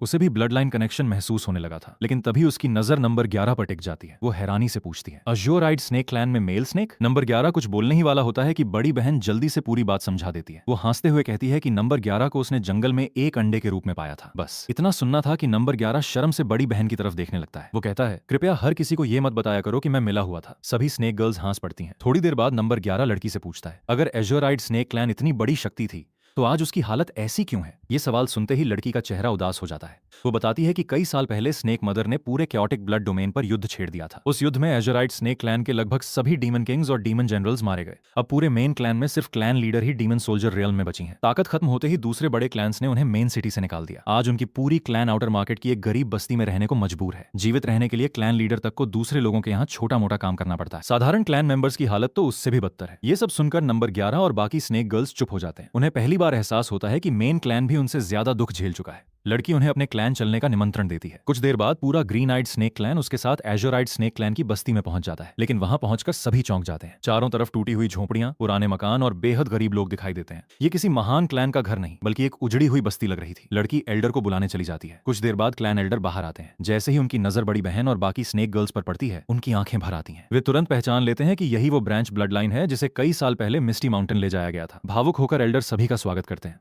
वे कहते हैं, तुम लोग आखिरकार घर वापस आ गए। ग्रीन आइड स्नेक क्लैन की कई स्नेक गर्ल्स की आंखों में भी आंसू आ जाते हैं। लेकिन तभी एल्डर की नजर नंबर 11 पर पड़ती है। उन्हें पता चलता है कि ये एक मेल स्नेक है। पहले तो वे हैरान होते हैं, फिर मुस्कुराकर मजाक में कहते हैं, तो क्या ये हमारे क्लैन का लिविंग सन इन लॉ बनने आया है। ये सुनकर नंबर 11 पूरी तरह शर्मिंदा हो जाता है। उसी समय बाहर से कुछ लोग बस्ती में घुस आते हैं। वे थे फायर टोड क्लैन के सदस्य। उनका नेता घमंड से एल्डर का मजाक उड़ाता है और कहता है कि इतनी गरीब क्लैन के पास फिर से नए रिश्तेदार भी आ गए। एल्डर उसे तुरंत वहां से चले जाने को कहते हैं। लेकिन फायर टोड क्लैन का नेता हंसने लगता है। वो बताता है कि उनके क्लैन का एंसेस्टर अब लेवल 4 डीमन सोल्जर बन चुका है। इतना ही नहीं, उनका क्लैन अब 7 स्टार सेक्ट का रजिस्टर्ड डीमन क्लैन भी बन चुका है। इसलिए अब पूरी बस्ती उन्हीं की होगी। अगर एजोराइड स्नेक क्लैन को यहाँ रहना है तो हर महीने उन्हें ट्रिब्यूट देना होगा, वरना मार्केट में उन्हें कोई काम तक नहीं मिलेगा। नंबर 11 पहली बार 7 स्टार सेक्ट का नाम सुनता है। वो एल्डर से पूछता है, रजिस्टर्ड डीमन क्लैन का मतलब क्या होता है। एल्डर समझाते हैं कि जो क्लैन 7 स्टार सेक्ट के अधीन आ जाता है उसे सेक्ट की सुरक्षा मिलती है। बदले में उसे ट्रिब्यूट देना पड़ता है और युद्ध के समय सेक्ट के आदेश मानने पड़ते हैं। यानी फायर टोड क्लैन अब 7 स्टार सेक्ट की ताकत के दम पर पूरे इलाके को दबा रहा था। फिर एल्डर ट्यानहाई सिटी की असली शक्ति भी बताते हैं। वे कहते हैं कि पूरे शहर में 2 महान सेक्ट्स और 4 बड़े क्लैंस हैं। हर एक के पीछे डीमन किंग रियल्म के एक्सपर्ट्स मौजूद हैं। 7 स्टार सेक्ट उन्हीं 2 सबसे बड़े सेक्ट्स में से एक है। ये सुनकर नंबर 11 समझ जाता है कि मिस्टी माउंटेन की दुनिया बहुत छोटी थी, यहाँ उससे कहीं ज्यादा बड़े दुश्मन मौजूद हैं। इसके बाद बड़ी बहन एल्डर को पिछले 1 महीने की पूरी कहानी सुनाती है। वो बताती है कि कैसे जंगल में मिले एक अंडे से नंबर 11 पैदा हुआ, कैसे उसने हेवन ग्रेड ब्लड लाइन जागृत की, कैसे सिर्फ 1 महीने में डीमन जनरल बन गया और कैसे उसी ने पूरे ग्रीन आइड स्नेक क्लैन को मिस्टी माउंटेन से सुरक्षित बाहर निकाल लिया। एल्डर ये सब सुनकर पूरी तरह स्तब्ध रह जाते हैं। वे कुछ देर तक नंबर 11 को देखते रहते हैं, फिर धीरे से कहते हैं, अगर ये सब सच है तो शायद हमारे एज्योराइड स्नेक क्लैन का भाग्य सचमुच बदलने वाला है। एज्योराइड स्नेक क्लैन की कहानी सुनने के बाद क्लैन के सभी एल्डर्स और मेंबर्स अभी भी नंबर 11 को अविश्वास भरी नजरों से देख रहे थे। उनके लिए यह मानना लगभग नामुमकिन था कि कोई स्नेक सिर्फ 1 महीने के अंदर डीमन जनरल रियम तक पहुंच सकता है। एक एल्डर गहरी सांस लेकर कहते हैं, 1 महीना छोड़ो, अगर कोई 1 साल में भी डीमन जनरल बन जाए तो वो भी चमत्कार होगा। हमारे क्लैन के किंग ग्रेड ब्लड लाइन वाले एंसेस्टर्स तक ऐसा नहीं कर पाए थे। लेकिन बड़ी बहन पूरे विश्वास के साथ कहती है कि उसने अपनी आंखों से नंबर 11 की हर ब्रेक थ्रू देखी है। एल्डर कुछ देर चुप रहते हैं, फिर मुस्कुराकर बड़ी बहन से कहते हैं, तुम सोच रही हो कि क्योंकि ये दूसरे क्लैन का मेल स्नेक है इसलिए हम इसे स्वीकार नहीं करेंगे? चिंता मत करो, अगर ये तुम्हारे साथ वापस आया है तो इसे हमारे क्लैन का live and son in law बना देने में भी कोई बुराई नहीं। ये सुनते ही बड़ी बहन शर्म से लाल पड़ जाती है। वो जल्दी से कहती है, मदर आप क्या क्या बोल रही हैं? बाकी स्नेक गर्ल्स भी हंसने लगती हैं। नंबर 11 सिर्फ बेबस होकर सबको देखता रह जाता है। कुछ देर बाद एल्डर गंभीर हो जाते हैं। वो कहते हैं, पहले इसे टियानहाई सिटी ऑफिस लेकर चलते हैं, वहां ब्लड लाइन टेस्ट होगा, उसके बाद इसकी असली पहचान और ब्लड लाइन रैंक दोनों साफ हो जाएंगे। रास्ते में एल्डर नंबर 11 को टियानहाई सिटी के नियम समझाते हैं। वो बताते हैं कि सिटी लॉर्ड ने पूरे शहर में एक सख्त कानून बनाया है, कोई भी डीमन किंग या उससे ऊपर का एक्सपर्ट बिना कारण किसी पर हमला नहीं कर सकता। अगर कोई ऐसा करता है तो उसे सीधे सिटी लॉर्ड का सामना करना पड़ता है। नंबर 11 पूछता है, अगर दो लोगों के बीच दुश्मनी हो जाए तो? एल्डर मुस्कुराकर सामने इशारा करते हैं। कुछ ही दूरी पर एक विशाल बैटल अरीना दिखाई देता है। वो बताते हैं, जिस विवाद का समाधान बाहर नहीं हो सकता उसका फैसला बैटल अरीना में होता है। वहां लाइफ और डेथ का फैसला सिर्फ ताकत करती है। पूरे टियानहाई सिटी का सबसे मशहूर स्थान यही था। नंबर 11 चारों तरफ नजर दौड़ाता है। वो देखता है कि छोटे बड़े कई अरीनास पर लगातार लड़ाइयां चल रही हैं, लेकिन बीच में बना सबसे विशाल अरीना बिल्कुल खाली था। वो कारण पूछता है। एल्डर बताते हैं, वो सिर्फ डीमन जनरल या उससे ऊपर के एक्सपर्ट्स के लिए है। इतने बड़े एक्सपर्ट्स रोज लड़ाई नहीं करते। इसके बाद एल्डर बैटल अरीना का सबसे खास नियम बताते हैं। हर दिन अरीना से जितनी एंट्री फीस जमा होती है उसका आधा हिस्सा प्राइज पूल में डाल दिया जाता है। जिस फाइटर की लगातार सबसे ज्यादा जीत होती है वो पूरा प्राइज जीत लेता है। यही वजह थी कि हर दिन यहाँ सैकड़ों लोग अपनी जान जोखिम में डालते थे। नंबर 11 ये सुनकर मन ही मन सिटी लॉर्ड की तारीफ करता है। वो सोचता है कि स्नेक मदर सिर्फ अपने लोगों को मरवाना जानती थी, लेकिन टियानहाई सिटी का सिटी लॉर्ड कॉम्पिटिशन को रिवॉर्ड में बदल देता है। उसी समय बैटल अरीना की तरफ अचानक शोर मच जाता है। एजोराइड स्नेक क्लैन के लोग घबरा कर उधर भागते हैं। नंबर 11 भी उनके पीछे पीछे पहुंच जाता है। वहां पहुंचकर वो देखता है कि अरीना के अंदर एजोराइड स्नेक क्लैन की क्लैन लीडर बुरी तरह घायल हालत में लड़ रही हैं। उनके सामने एक दुष्ट व्यापारी खड़ा था। अरीना के बाहर क्लैन मेंबर्स लगातार चिल्ला रहे थे, क्लैन लीडर अब लड़ाई छोड़ दीजिए, हम हार मानते हैं। लेकिन व्यापारी हंसते हुए कहता है, हार मानने का फैसला तुम लोग नहीं करोगे, उसे खुद कहना होगा। फिर वो सबके सामने पूरी बात बताता है। उसका कहना था कि क्लैन लीडर ने उस पर झूठा आरोप लगाया कि उसने फेक मेडिसिन बेची है और पैसे वापस मांगे, इसलिए आज वो उसे सबक सिखाने आया है। लेकिन एजोराइड स्नेक क्लैन के मेंबर्स सच्चाई बताते हैं। वे कहते हैं कि क्लैन लीडर ने पूरे क्लैन की 1 साल की बचत इकट्ठा करके उससे पिल्स खरीदी थी ताकि सभी जल्दी कल्टीवेशन कर सकें। लेकिन वो व्यापारी फेक पिल्स बेचकर सारा पैसा लेकर भाग गया। जब क्लैन लीडर पैसे वापस मांगने गई तो उसने उल्टा उन्हें बैटल अरीना में मौत की लड़ाई के लिए चुनौती दे दी। नंबर 11 सब सुनकर समझ जाता है, ये लड़ाई सम्मान की नहीं बल्कि सबूत मिटाने की थी। व्यापारी चाहता था कि क्लैन लीडर यहीं मर जाए ताकि कोई उसकी धोखाधड़ी साबित न कर सके। इतने में एक शाही रथ अरीना के बाहर रुकता है। उसमें से 7 स्टार सेक्ट की एक युवा महिला बाहर निकलती है। उसके पीछे एक level 5 demon soldier bear demon खड़ा था। वो उसका स्पिरिट सर्वेंट था। महिला अपने सेवक से कहती है, मेरे अधीन मुझे ऐसे निकम्मे सर्वेंट्स की जरूरत नहीं। उसका सेवक तुरंत झुक जाता है, लेकिन तभी महिला की नजर नंबर 11 पर पड़ती है। वो पहली बार उसकी ऑरा महसूस करती है और चुपचाप उसे देखने लगती है। उधर व्यापारी क्लैन लीडर को मारने के लिए आगे बढ़ता है। बस उसी समय नंबर 11 आगे निकल आता है। वो ऊंची आवाज में कहता है, रुको। सभी लोग उसकी तरफ देखने लगते हैं। व्यापारी गुस्से से पूछता है, तू कौन होता है बीच में बोलने वाला? नंबर 11 शांत स्वर में जवाब देता है, अगर लड़ना ही है तो मुझसे लड़। व्यापारी हंस पड़ता है। वो कहता है, मैं तेरी चुनौती क्यों स्वीकार करूं? नंबर 11 बिना कुछ बोले अपनी स्टोरेज रिंग से एक बड़ा टुकड़ा निकालता है। वो था 100 ईयर ब्लैक आयरन। ये हाई ग्रेड मैजिकल वेपन्स बनाने का बेहद कीमती मटेरियल था। पूरा अरीना फिर से चौंक जाता है। कई लोग तुरंत नंबर 11 को पहचान लेते हैं। यही वही स्नेक था जिसने मार्केट में half step demon general spirit core निकालकर सबको हैरान कर दिया था। व्यापारी की आंखों में लालच भर जाता है। वो तुरंत चैलेंज स्वीकार कर लेता है। बड़ी बहन नंबर 11 को रोकने की कोशिश करती है, लेकिन नंबर 11 सिर्फ मुस्कुराकर कहता है, चिंता मत करो। उधर घायल क्लैन लीडर को नीचे उतारा जाता है। नंबर 11 अपनी स्टोरेज रिंग से हीलिंग मेडिसिन निकालकर उन्हें देता है। दवा खाते ही उनकी हालत कुछ बेहतर होने लगती है। क्लैन मेंबर्स जल्दी से बताते हैं कि यही ग्रीन आइड स्नेक क्लैन की ब्रांच है जो हिडन मिस्ट माउंटेन से वापस लौटी है और नंबर 11 ने ही उन्हें बचाकर यहाँ तक पहुंचाया है। क्लैन लीडर पहली बार ध्यान से नंबर 11 को देखती हैं। उधर व्यापारी अरीना के बीच में खड़ा होकर नंबर 11 को उकसाने लगता है। वो गर्व से कहता है, मैं लेवल 5 डीमन सोल्जर हूँ। बेयर डीमन क्लैन की ताकत पूरे इलाके में सबसे ज्यादा मानी जाती है। तू मेरे सामने सामने एक वार भी नहीं टिक पाएगा। नंबर 11 शांत खड़ा रहता है। जैसे ही लड़ाई शुरू होती है, बेयर डीमन पूरी ताकत से उसकी तरफ दौड़ता है, लेकिन अगले ही पल नंबर 11 अपनी wind dragon serpent blood line activate कर देता है। विंड, थंडर, वाटर और फायर, चारों एलिमेंट्स की शक्ति एक साथ उसके शरीर से फूट पड़ती है। पूरे अरीना में भयानक दबाव फैल जाता है। बेयर डीमन कुछ समझ पाता उससे पहले ही नंबर 11 एक ही वार करता है। अगले पल पूरा अरीना सन्न रह जाता है। Level 5 demon soldier bear demon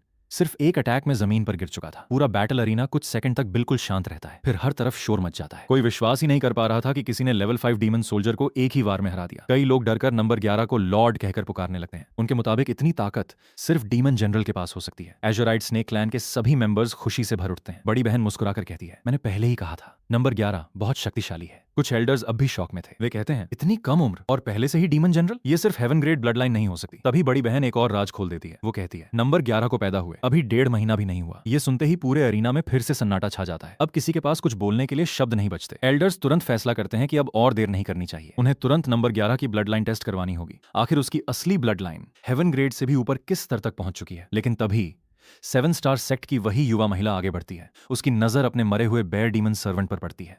उसकी आवाज ठंडी हो जाती है। वो धीरे से कहती है, मेरे स्पिरिट सर्वेंट को मारकर क्या तुम ऐसे ही चले जाओगे? आसपास खड़े सभी लोगों के चेहरे बदल जाते हैं, क्योंकि अब नंबर 11 का सामना एक साधारण व्यापारी से नहीं बल्कि 7 स्टार सेक्ट की एक कोर डिसाइपल से होने वाला था। और ये टकराव पूरे टियानहाई सिटी को हिला सकता था। फिर नंबर 11 से शांत आवाज में कहती है, बैटल अरीना के नियमों के मुताबिक तुमने कोई गलती नहीं की, लेकिन मुझे तुम्हारे अंदर दिलचस्पी है। वो बताती है कि 1 महीने बाद ड्रैगन राइजिंग बैटल शुरू होने वाली है। ये टियानहाई सिटी के लॉर्ड द्वारा हर 50 साल में आयोजित होने वाली सबसे बड़ी प्रतियोगिता है। इस प्रतियोगिता में सिर्फ 30 साल से कम उम्र के प्रतिभाशाली कल्टिवेटर्स हिस्सा ले सकते हैं। जो विजेता बनता है उसे सिर्फ भारी रिवॉर्ड्स ही नहीं मिलते, बल्कि उसकी किस्मत भी बदल जाती है। 7 स्टार सेक्ट की कोर डिसाइपल नंबर 11 को अपना साथी बनने का प्रस्ताव देती है। वो पहले से ही उसके टैलेंट को पहचान चुकी थी। नंबर 11 पहले उससे पूछता है, 7 स्टार सेक्ट में तुम्हारे पास इतने लोग हैं, फिर तुम्हें मेरी जरूरत क्यों है? महिला बिना झिझक जवाब देती है, क्योंकि ड्रैगन राइजिंग बैटल सिर्फ ताकत की नहीं, भविष्य के सेक्ट लीडर की भी परीक्षा है, और मुझे किसी ऐसे साथी की जरूरत है जो पूरे कॉन्टिनेंट में सबसे अलग हो। फिर वो अपनी ईमानदारी साबित करने के लिए नंबर 11 के सामने 2000 स्पिरिट स्टोन्स रख देती है। वो कहती है, इन्हें उस नुकसान का मुआवजा समझो जो तुम्हारे क्लैन लीडर को फेक मेडिसिन की वजह से हुआ। नंबर 11 उसकी साफगोई से प्रभावित होता है, लेकिन फिर भी कहता है, अगर मैं तुम्हारे साथ लड़ूंगा तो उसकी कीमत होगी। ये सुनकर महिला मुस्कुराती है। वो अपनी स्टोरेज रिंग से एक और खजाना निकालती है। वो था अर्थ एट्रीब्यूट स्पिरिट फायर। वो कहती है, तुम्हारे शरीर में पहले से स्पिरिट फायर की खुशबू है, इसलिए मुझे पता है तुम इस ट्रेजर को मना नहीं करोगे। इसे एडवांस पेमेंट समझो। नंबर 11 बिना देर किए प्रस्ताव स्वीकार कर लेता है, क्योंकि उसे पता था पांचों एलिमेंट स्पिरिट फ्लेम्स इकट्ठा करना ही उसके भविष्य की सबसे बड़ी कुंजी थी। क्लैन लौटने के बाद सभी एल्डर्स फिर से नंबर 11 की चर्चा करने लगते हैं। वे बड़ी बहन से पूछते हैं, क्या सच में इसे तुम जंगल से उठाकर लाई थी? बड़ी बहन हंसते हुए हाँ में सिर हिलाती है। एक एल्डर मजाक में कहते हैं, तुम्हारी किस्मत ने पूरे क्लैन को बचा लिया। दूसरे एल्डर तो यहां तक कह देते हैं कि अगर ब्लड रिलेशन नहीं है तो भविष्य में नंबर 11 को परिवार का हिस्सा बनाने में कोई बुराई नहीं। ये सुनकर बड़ी बहन और दूसरी बहन दोनों फिर से शर्म से लाल पड़ जाती हैं। नंबर 11 समझ ही नहीं पाता कि अचानक सब उसे ऐसे क्यों देखने लगे हैं। तभी क्लैन लीडर सभी को इकट्ठा करके एक बड़ा फैसला सुनाते हैं। वो घोषणा करते हैं, आज से नंबर 11 ही ग्रीन आइड स्नेक क्लैन का नया क्लैन लीडर होगा। पूरा क्लैन कुछ पल के लिए चुप रह जाता है, फिर धीरे धीरे सभी एक साथ इस फैसले का समर्थन करते हैं। नंबर 11 पहले मना करना चाहता है, लेकिन क्लैन लीडर उसे रोक देते हैं। वो अपनी सबसे कीमती वस्तु उसके हाथ में रखते हैं। वो थी demon king blood essence. Clan leader कहते हैं, ये हमारे एंसेस्टर की आखिरी विरासत है। इसे बेचकर स्पिरिट स्टोन्स ले लेना और किसी टॉप ग्रेड स्पिरिट वेन केव में कल्टीवेशन करना। हमारी उम्मीदें अब तुम पर है। नंबर 11 उनकी भावना समझ जाता है। वो सम्मान से ब्लड एसेंस स्वीकार कर लेता है। इसके बाद ब्लड लाइन टेस्ट शुरू होता है। नंबर 11 अपना हाथ ब्लड लाइन क्रिस्टल पर रखता है। पहले क्रिस्टल हल्का चमकता है, फिर उसकी रोशनी लगातार बढ़ती जाती है। पूरे हॉल में सन्नाटा छा जाता है। कुछ ही क्षणों बाद एल्डर कांपती आवाज में घोषणा करते हैं, supreme grade half step saint level blood line. पूरा हॉल स्तब्ध रह जाता है। कुछ समय पहले जिसकी ब्लड लाइन हेवन ग्रेड मानी जा रही थी, अब वो सेंट लेवल से सिर्फ एक कदम दूर पहुंच चुकी थी। सभी एल्डर्स तुरंत नंबर 11 के सामने झुक जाते हैं। अब उन्हें यकीन हो चुका था कि भविष्य में वो सिर्फ डीमन किंग ही नहीं, शायद डीमन सेंट तक भी पहुंच सकता है। लेकिन उसी समय बाहर से जोरदार धमाका सुनाई देता है। फायर टोड क्लैन के लोग फिर से एजोराइड स्नेक क्लैन के दरवाजे पर पहुंच चुके थे। उनकी नजर सीधे डीमन किंग ब्लड एसेंस पर थी। उनका नेता घमंड से कहता है, इतना बड़ा खजाना छिपाकर रखा था? अब ये फायर टोड क्लैन का होगा। और यहीं से एजोराइड स्नेक क्लैन की नई लड़ाई शुरू होने वाली थी। फायर टोड क्लैन का चीफ जब नंबर 11 को घूर रहा था, तब एजोराइड स्नेक क्लैन के बाकी सदस्य भी तनाव में आ गए। उन्हें समझ नहीं आ रहा था कि अब क्या होगा। एक एल्डर धीमी आवाज में कहते हैं, अगर फायर टोड क्लैन ने यहाँ हमला कर दिया तो क्या सिटी लॉर्ड के नियम लागू नहीं होंगे? दूसरा एल्डर सिर हिलाकर जवाब देता है, ये जगह टियानहाई सिटी की आउटर सेटलमेंट है। यहाँ ज्यादातर ड्रिफ्टर्स और छोटे छोटे क्लैंस रहते हैं। सिटी लॉर्ड के नियम यहाँ नाम के लिए हैं। अगर यहाँ कोई मर भी जाए तो कोई परवाह नहीं करता। ये सुनकर नंबर 11 के चेहरे पर हल्की मुस्कान आ जाती है। वो फायर टोड क्लैन के चीफ की तरफ देखकर कहता है, तो मतलब अगर मैं तुम्हें अभी मार दूं तो भी किसी को फर्क नहीं पड़ेगा? फायर टोड क्लैन का चीफ जोर से हंस पड़ता है, तू मुझे मारेगा? मैं लेवल 5 डीमन सोल्जर हूं, मेरे सामने तेरी कोई औकात नहीं। लेकिन उसकी बात पूरी भी नहीं होती कि नंबर 11 की डीमन जनरल ऑरा पूरे इलाके में फैल जाती है। धम! अगले ही पल नंबर 11 बिजली की तरह उसके सामने पहुंच जाता है। फायर टोड क्लैन का चीफ कुछ समझ पाता उससे पहले ही नंबर 11 का पंजा उसकी गर्दन पर था। उसकी सांस रुक जाती है। कुछ सेकंड पहले जो आदमी घमंड कर रहा था अब डर के मारे कांप रहा था। वो रोते हुए कहता है, स्नेक ग्रैंडमा, मुझे छोड़ दो, मुझसे गलती हो गई। नंबर 11 उसकी आंखों में देखकर मुस्कुराता है। अभी तो बहुत अकड़ दिखा रहे थे, क्या हुआ? सारी बहादुरी कहाँ चली गई? चीफ कांपती आवाज में कहता है, तुम मुझे नहीं मार सकते। अगर मैं मर गया तो तुम्हारी पूरी क्लैन बर्बाद हो जाएगी। इतना कहकर वो अपनी स्टोरेज रिंग से एक टोकन निकालता है। वो था शाइन सेटलमेंट मैनेजमेंट डीड। वो घमंड से कहता है, 7 स्टार सेक्ट ने इस सेटलमेंट का प्रबंधन हमारे फायर टोड क्लैन को सौंपा है। अगर तुमने मुझे मार दिया तो 7 स्टार सेक्ट तुम्हें कभी नहीं छोड़ेगा। उसके पीछे खड़े बाकी फायर टोड क्लैन के सदस्य भी हिम्मत पकड़ लेते हैं। वे कहते हैं, हमारे चीफ हाल ही में 7 स्टार सेक्ट के एक ट्रू डिसाइपल के बीस्ट सर्वेंट बने हैं। अगर उन्हें पता चल गया तो तुम सबकी मौत तय है। एजुराइट स्नेक क्लैन के एल्डर्स फिर से घबरा जाते हैं, लेकिन नंबर 11 बिल्कुल शांत रहता है। अचानक वो अपनी स्टोरेज रिंग से एक और टोकन निकालता है। जैसे ही फायर टोड क्लैन का चीफ उसे देखता है उसकी आंखें फैल जाती हैं। वो घबराकर चिल्लाता है, ट्रू डिसाइपल टोकन, तुम्हारे पास ये कैसे आया? नंबर 11 ठंडी आवाज में कहता है, जाकर अपने फायर टोड क्लैन से कह देना, अगर दोबारा ग्रीन आइड स्नेक क्लैन की तरफ देखा भी तो पूरा फायर टोड क्लैन इस दुनिया से मिटा दूंगा। इतना कहकर वो चीफ को छोड़ देता है। फायर टोड क्लैन के सभी लोग डर के मारे भाग जाते हैं। उनके जाने के बाद क्लैन लीडर नंबर 11 से पूछते हैं, क्या तुमने सच में 7 स्टार सेक्ट की उस डिसाइपल के साथ अलायंस कर लिया? नंबर 11 सिर हिलाता है। वो बताता है कि 1 महीने बाद होने वाली हिडन ड्रैगन बैटल में वो उसी के साथ हिस्सा लेने वाला है। क्लैन के सभी लोग एक साथ चौंक जाते हैं। एक एल्डर तुरंत विरोध करता है, हिडन ड्रैगन बैटल मजाक नहीं है। वहां पूरे ग्रेट वाइल्डरनेस के सबसे बड़े प्रतिभाशाली कल्टिवेटर्स आते हैं। हर साल अनगिनत लोग मर जाते हैं। तुम्हारे पास इतना टैलेंट है, बस 10 साल और मेहनत करो, तुम आसानी से डीमन किंग बन जाओगे। अपनी जान क्यों जोखिम में डालना चाहते हो? नंबर 11 मुस्कुराकर जवाब देता है, मैं अपनी जान दांव पर लगाने नहीं जा रहा। जैसे ही मैं अर्थ स्पिरिट फ्लेम को पूरी तरह अब्सॉर्ब कर लूंगा मेरी ताकत कई गुना बढ़ जाएगी। तब कोई भी डीमन जनरल मेरा मुकाबला नहीं कर पाएगा। बड़ी बहन चुपचाप उसे देखती रहती है। उसे पता था कि नंबर 11 बिना सोचे समझे कोई फैसला नहीं करता। कुछ देर बाद क्लैन लीडर कहते हैं, अगर तुमने फैसला कर लिया है तो अब बहस का कोई मतलब नहीं। फिर वे क्लैन की सभी स्नेक गर्ल्स की तरफ मुड़ते हैं। कल से तुम सब स्पिरिट माइंस और हर्ब गार्डन्स में काम करोगी। जो भी कल्टिवेशन रिसोर्सेज मिले सब नंबर 11 के लिए इकट्ठा करना। हिडन ड्रैगन बैटल से पहले हमें इसे जितना हो सके उतना मजबूत बनाना होगा। नंबर 11 हल्का सा हंस देता है, फिर अपनी स्टोरेज रिंग खोलता है। अगले ही पल जमीन पर ट्रेजर का पहाड़ लग जाता है। Spirit herbs, spirit ores, spirit cores, rare materials, deep sea black iron, black scale snake clan के अनगिनत रिसोर्सेज सब एक साथ सामने आ जाते हैं। पूरा क्लैन दंग रह जाता है। नंबर 11 मुस्कुराकर कहता है, मैं गरीब नहीं हूं, हम मिस्टी माउंटेन रेंज से खाली हाथ नहीं आए थे। सबकी आंखों में खुशी भर जाती है। क्लैन लीडर तुरंत फैसला करते हैं कि अब इस जर्जर सेटलमेंट में रहने की कोई जरूरत नहीं। कुछ ही दिनों में पूरा एजोराइड स्नेक क्लैन एक नई जगह पर बस जाता है। नया निवास पहले से कई गुना बड़ा और स्पिरिट एनर्जी से भरपूर था। सभी स्नेक गर्ल्स खुशी से इधर उधर दौड़ने लगती हैं। कोई विश्वास ही नहीं कर पा रहा था कि उनका क्लैन इतनी जल्दी इतनी अच्छी जगह पहुंच जाएगा। सब लोग बड़ी बहन की तारीफ करने लगते हैं। अगर वो नंबर 11 को जंगल से वापस न लाती तो आज हमारा क्लैन खत्म हो चुका होता। क्लैन लीडर भी संतुष्ट थे। उनका अनुमान था कि पहले से जमा किए गए हेवनली ट्रेजर्स, अर्थ स्पिरिट फ्लेम और 7 स्टार सेक्ट की डिसाइपल द्वारा भेजे गए रिसोर्सेज, इन सब की मदद से नंबर 11 हिडन ड्रैगन बैटल से पहले कम से कम लेवल 5 डीमन जनरल तक पहुंच जाएगा। इसके बाद नंबर 11 फिर से अकेले कल्टिवेशन में चला जाता है। वो लगातार अर्थ स्पिरिट फ्लेम को रिफाइन करता रहता है। समय तेजी से बीतता है। 1 महीने बाद उसकी कल्टीवेशन आखिरकार फिर ब्रेक थ्रू कर जाती है। वो सफलतापूर्वक लेवल 5 डीमन जनरल तक पहुंच जाता है। अर्थ स्पिरिट फ्लेम उसकी फाउंडेशन को पहले से भी ज्यादा मजबूत बना देती है। उसी समय हिडन ड्रैगन बैटल शुरू होने का दिन भी आ जाता है। नंबर 11 कल्टीवेशन से बाहर निकलता है। बड़ी बहन खुशी से कहती है, आखिर तुम बाहर आ गए, देखो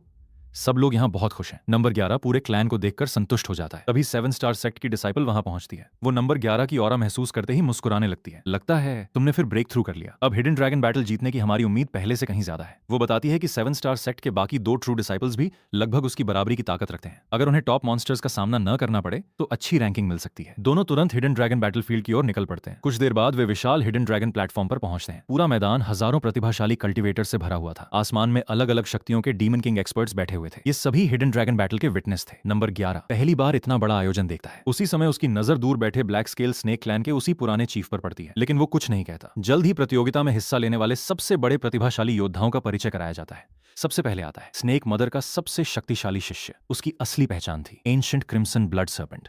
उसके बाद एंशिएंट श्वान टर्टल क्लैन का यंग मास्टर सामने आता है। कहा जाता था कि उसकी डिफेंस को आज तक कोई नहीं तोड़ पाया। और आखिर में आता है 10,000 नेशंस ग्रैंड प्रीस्ट का डायरेक्ट डिसाइपल। उसकी असली ताकत किसी को नहीं पता थी। आयोजकों के अनुसार यही तीनों इस हिडन ड्रैगन बैटल के सबसे खतरनाक प्रतिभागी थे। 7 स्टार सेक्ट की डिसाइपल धीरे से नंबर 11 से कहती है, अगर अच्छी रैंकिंग चाहिए तो इन तीनों से दूर रहना। लेकिन नंबर 11 मुस्कुरा देता है। उसे इन तीनों की ताकत उतनी खतरनाक नहीं लगती। उसी समय 7 स्टार सेक्ट का दूसरा ट्रू डिसाइपल वहां पहुंचता है। वो अपनी तरफ खड़े सन क्लैन के यंग मास्टर के साथ नंबर 11 का मजाक उड़ाने लगता है। वो ताना मारते हुए कहता है, मुझे लगा था तुम कोई बड़ा एक्सपर्ट ढूंढ कर लाई हो, लेकिन साथ में तो एक जंगली मेल स्नेक लेकर घूम रही हो। 7 स्टार सेक्ट की डिसाइपल तुरंत जवाब देती है, ये मेरा एलाई है, इस बारे में तुम्हें बोलने का कोई अधिकार नहीं। दूसरा ट्रू डिसाइपल हंसते हुए कहता है, कोई बात नहीं, हिडन ड्रैगन बैटल शुरू होने दो, फिर इसी प्लेटफॉर्म पर इसका अंत कर देंगे। सन क्लैन का यंग मास्टर भी मुस्कुराकर हामी भर देता है। दोनों धमकी देकर वहां से चले जाते हैं, लेकिन नंबर 11 बिल्कुल भी परेशान नहीं होता। वो मुस्कुराकर अपनी साथी से कहता है, चिंता मत करो, वो दोनों खुद चलकर मेरे सामने आए हैं, अब उन्हें हराने में ज्यादा मेहनत नहीं करनी पड़ेगी। और इसी के साथ हिडन ड्रैगन बैटल की असली शुरुआत होने वाली थी। नंबर 11 और 7 स्टार सेक्ट की ट्रू डिसाइपल अभी हिडन ड्रैगन बैटलफील्ड के किनारे ही खड़े थे कि नंबर 11 मुस्कुराकर पूछता है, वैसे ये हिडन ड्रैगन बैटल आखिर शुरू कब होगा? लेकिन उसके सवाल का जवाब कोई देता उससे पहले ही पूरा आसमान अचानक कांप उठता है, धरती हिलने लगती है, चारों तरफ स्पिरिचुअल एनर्जी का भयंकर तूफान उठ खड़ा होता है। सभी प्रतिभागी एक साथ ऊपर देखने लगते हैं। अगले ही पल एक विशाल प्राचीन मॉन्यूमेंट आसमान से उतरकर बैटलफील्ड के बीचों बीच आ गिरता है। उसके प्रकट होते ही पूरे क्षेत्र में ऐसा दबाव फैल जाता है कि कई कमजोर कल्टीवेटर्स सांस तक नहीं ले पाते। फिर आसमान से एक गूंजती हुई आवाज सुनाई देती है, सभी प्रतिभागियों का स्वागत है, तुम सब काफी देर से इस पल का इंतजार कर रहे थे। तो अब हिडन ड्रैगन बैटल आधिकारिक रूप से शुरू होती है। उस आवाज के साथ ही मॉन्यूमेंट चमकने लगता है। घोषणा होती है, हिडन ड्रैगन मॉन्यूमेंट तुम्हारी पोटेंशियल के अनुसार तुम्हें फॉर्चून प्रदान करेगा, अपनी पूरी क्षमता दिखाओ। एक एक करके प्रतिभागी आगे बढ़ने लगते हैं। जैसे ही कोई मॉन्यूमेंट को छूता, उसके शरीर के ऊपर अलग अलग रंग की फॉर्चून दिखाई देने लगती। किसी को ग्रीन फॉर्चून मिली, किसी को ब्लू, और कुछ बेहद प्रतिभाशाली लोगों को पर्पल फॉर्चून भी प्राप्त हुई। पूरा मैदान तालियों और हैरानी की आवाजों से गूंज उठता है। नंबर 11 चारों तरफ देखकर समझ जाता है कि यह प्रतियोगिता सचमुच पूरे ग्रेट वाइल्डरनेस के सबसे शक्तिशाली प्रतिभाशाली कल्टीवेटर्स को एक जगह लेकर आई है। वो महसूस करता है कि यहाँ कम से कम 3 लोग लेवल 5 डीमन जनरल हैं, जबकि लेवल 4 डीमन जनरल वाले प्रतिभागियों की संख्या भी 10 से कम नहीं थी। इतने सारे एक्सपर्ट्स को एक साथ देखकर भी नंबर 11 के चेहरे पर कोई डर नहीं था। उसी समय 7 स्टार सेक्ट की ट्रू डिसाइपल उसका हाथ पकड़कर कहती है, तुम ऊपर मत जाना, इतने सारे लेवल 5 डीमन जनरल्स के बीच लड़ना अभी सही नहीं होगा। लेकिन नंबर 11 हंस देता है। वो कहता है, सिर्फ लेवल 5 डीमन जनरल, ये तो आसान है। इतना कहकर वो सीधे मॉन्यूमेंट की तरफ चल पड़ता है। ट्रू डिसाइपल उसे रोकने की कोशिश करती है, लेकिन तब तक वो आगे पहुंच चुका था। उसी समय 7 स्टार सेक्ट का दूसरा ट्रू डिसाइपल उसे देखकर हंसने लगता है। वो कहता है, मुझे तुम जैसे लोग पसंद हैं, कम से कम लड़ाई शुरू होने से पहले खुद मौत के मुंह में तो चले आते हो। नंबर 11 शांत स्वर में जवाब देता है, देखते हैं मरता कौन है। ऊपर आसमान में बैठे डीमन किंग्स भी अब प्रतिभागियों को ध्यान से देखने लगे थे। 7 स्टार सेक्ट का एक एल्डर गर्व से कहता है, हमारे डिसाइपल होंगशुआन अभी इतनी कम उम्र में ही लेवल 5 डीमन जनरल बन चुके हैं, उन्हें पर्पल फॉर्चून भी मिली है। दूसरे बड़े क्लैंस के एल्डर्स भी अपने अपने प्रतिभाशाली शिष्यों की तारीफ करने लगते हैं। लेकिन तभी टियानहाई सिटी का सिटी लॉर्ड हाथ उठाकर सबको शांत कर देता है। वो नई घोषणा करता है,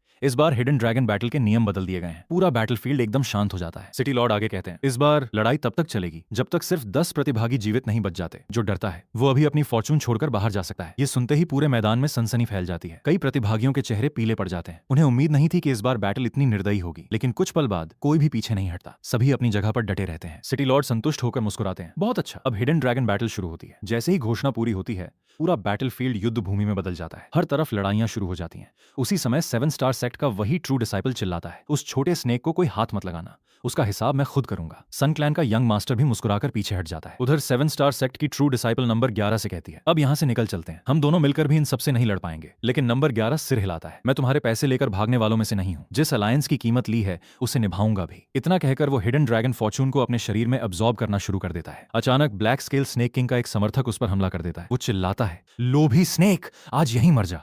लेकिन नंबर 11 बिना हिले उसका हमला रोक देता है। धमाका पूरे बैटलफील्ड में गूंज उठता है। सभी हैरान रह जाते हैं। हमला करने वाला स्वयं लेवल 5 डीमन जनरल था, फिर भी उसका वार नंबर 11 ने आसानी से रोक दिया। हमलावर खुद शॉक में पड़ जाता है, मेरी पूरी ताकत इसने ऐसे रोक दी? नंबर 11 मुस्कुराकर कहता है, अगर चाहूं तो एक ही वार में खत्म कर सकता हूं।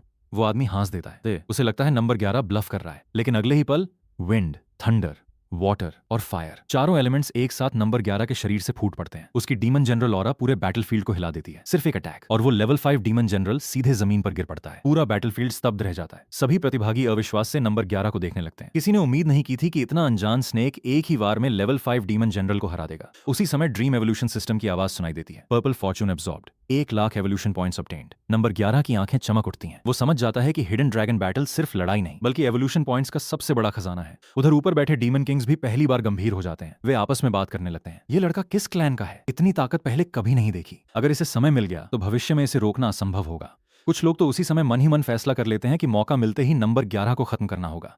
लेकिन तभी हिडन ड्रैगन मॉन्यूमेंट अचानक पहले से भी ज्यादा चमकने लगता है। पूरा आसमान लाल रंग से भर जाता है। सभी लोग ऊपर देखने लगते हैं। अगले ही पल मॉन्यूमेंट से एक लाल प्रकाश की किरण उतरकर सीधे नंबर 11 के शरीर में समा जाती है। पूरा बैटलफील्ड दंग रह जाता है। एक एल्डर कांपती आवाज में चिल्लाता है, red Fortune, legendary red Fortune प्रकट हो गई। इतने सालों बाद फिर से किसी को रेड फॉर्चून मिली है। सभी डीमन किंग्स अपनी जगह से खड़े हो जाते हैं, क्योंकि रेड फॉर्चून का मतलब सिर्फ असाधारण टैलेंट नहीं था, ये भविष्य में सुप्रीम एम्परर बनने की संभावना का प्रतीक मानी जाती थी। उधर ड्रीम एवोल्यूशन सिस्टम फिर सक्रिय हो जाती है। Red Fortune absorbed, 5 lakh evolution points obtained. Number 11 खुशी से भर उठता है। वो मन ही मन सोचता है, अगर मुझे ऐसी कुछ और फॉर्चून्स मिल जाएं तो मैं यहीं डीमन किंग रियल्म में ब्रेक थ्रू कर सकता हूं। लेकिन अगले ही पल पूरा बैटलफील्ड बदल जाता है। कुछ सेकंड पहले जो लोग अपनी अपनी लड़ाई लड़ रहे थे, अब उनकी नजर सिर्फ नंबर 11 पर थी। हर किसी की आंखों में लालच साफ दिखाई दे रहा था। एक एक्सपर्ट ऊंची आवाज में चिल्लाता है, जो भी रेड फॉर्चून छीन लेगा उसके लिए सेक्रेड रियल्म का रास्ता खुल जाएगा। दूसरा तुरंत हमला करने के लिए तैयार हो जाता है। 10,000 डीमन किंगडम का हाई प्रीस्ट भी कहता है, अपनी फॉर्चून मुझे दे दो, मैं अपनी प्रतिष्ठा की कसम खाता हूं, तुम्हारी जान बख्श दूंगा। लेकिन दूसरा एक्सपर्ट तुरंत हंस देता है, यहाँ किसी की पहचान मायने नहीं रखती, रेड फॉर्चून उसी की होगी जो इसे छीन लेगा। कुछ ही क्षणों में 20 से ज्यादा प्रतिभाशाली कल्टिवेटर्स नंबर 11 को चारों तरफ से घेर लेते हैं। नंबर 11 बिल्कुल शांत खड़ा रहता है। फिर वो ऊपर आसमान में बैठे टियानाई सिटी के सिटी लॉर्ड की तरफ देखकर पूछता है, अगर मैं इन सबको यहीं मार दूं तो क्या टियानाई सिटी मुझे सुरक्षा देगा? सिटी लॉर्ड मुस्कुराते हैं। वे कहते हैं, तुम्हें डर नहीं कि ये सब मिलकर तुम पर हमला करेंगे? नंबर 11 बिना झिझक जवाब देता है, ये सब मेरे लिए सिर्फ भीड़ है। सिटी लॉर्ड जोर से हंस पड़ते हैं। फिर पूरे बैटलफील्ड में उनकी आवाज गूंजती है, अगर तुम अकेले इन सबको हराकर विजेता बने तो आज से टियानाई सिटी हमेशा तुम्हारे पीछे खड़ा रहेगा। ये सुनकर पूरे बैटलफील्ड में हलचल मच जाती है। किसी ने नहीं सोचा था कि सिटी लॉर्ड खुद नंबर 11 को इतना महत्व देंगे। लेकिन नंबर 11 अब पूरी तरह निश्चिंत हो चुका था। वो सामने खड़े 20 से ज्यादा प्रतिभाशाली योद्धाओं को देखकर मुस्कुराता है। फिर ऊंची आवाज में कहता है, एक एक करके आने की जरूरत नहीं, सब एक साथ आ जाओ, मुझे भी देखना है तुम लोगों में से कौन मेरे आगे एक कदम भी टिक सकता है। उसकी चुनौती सुनते ही पूरा बैटलफील्ड फिर से युद्ध के लिए तैयार हो जाता है।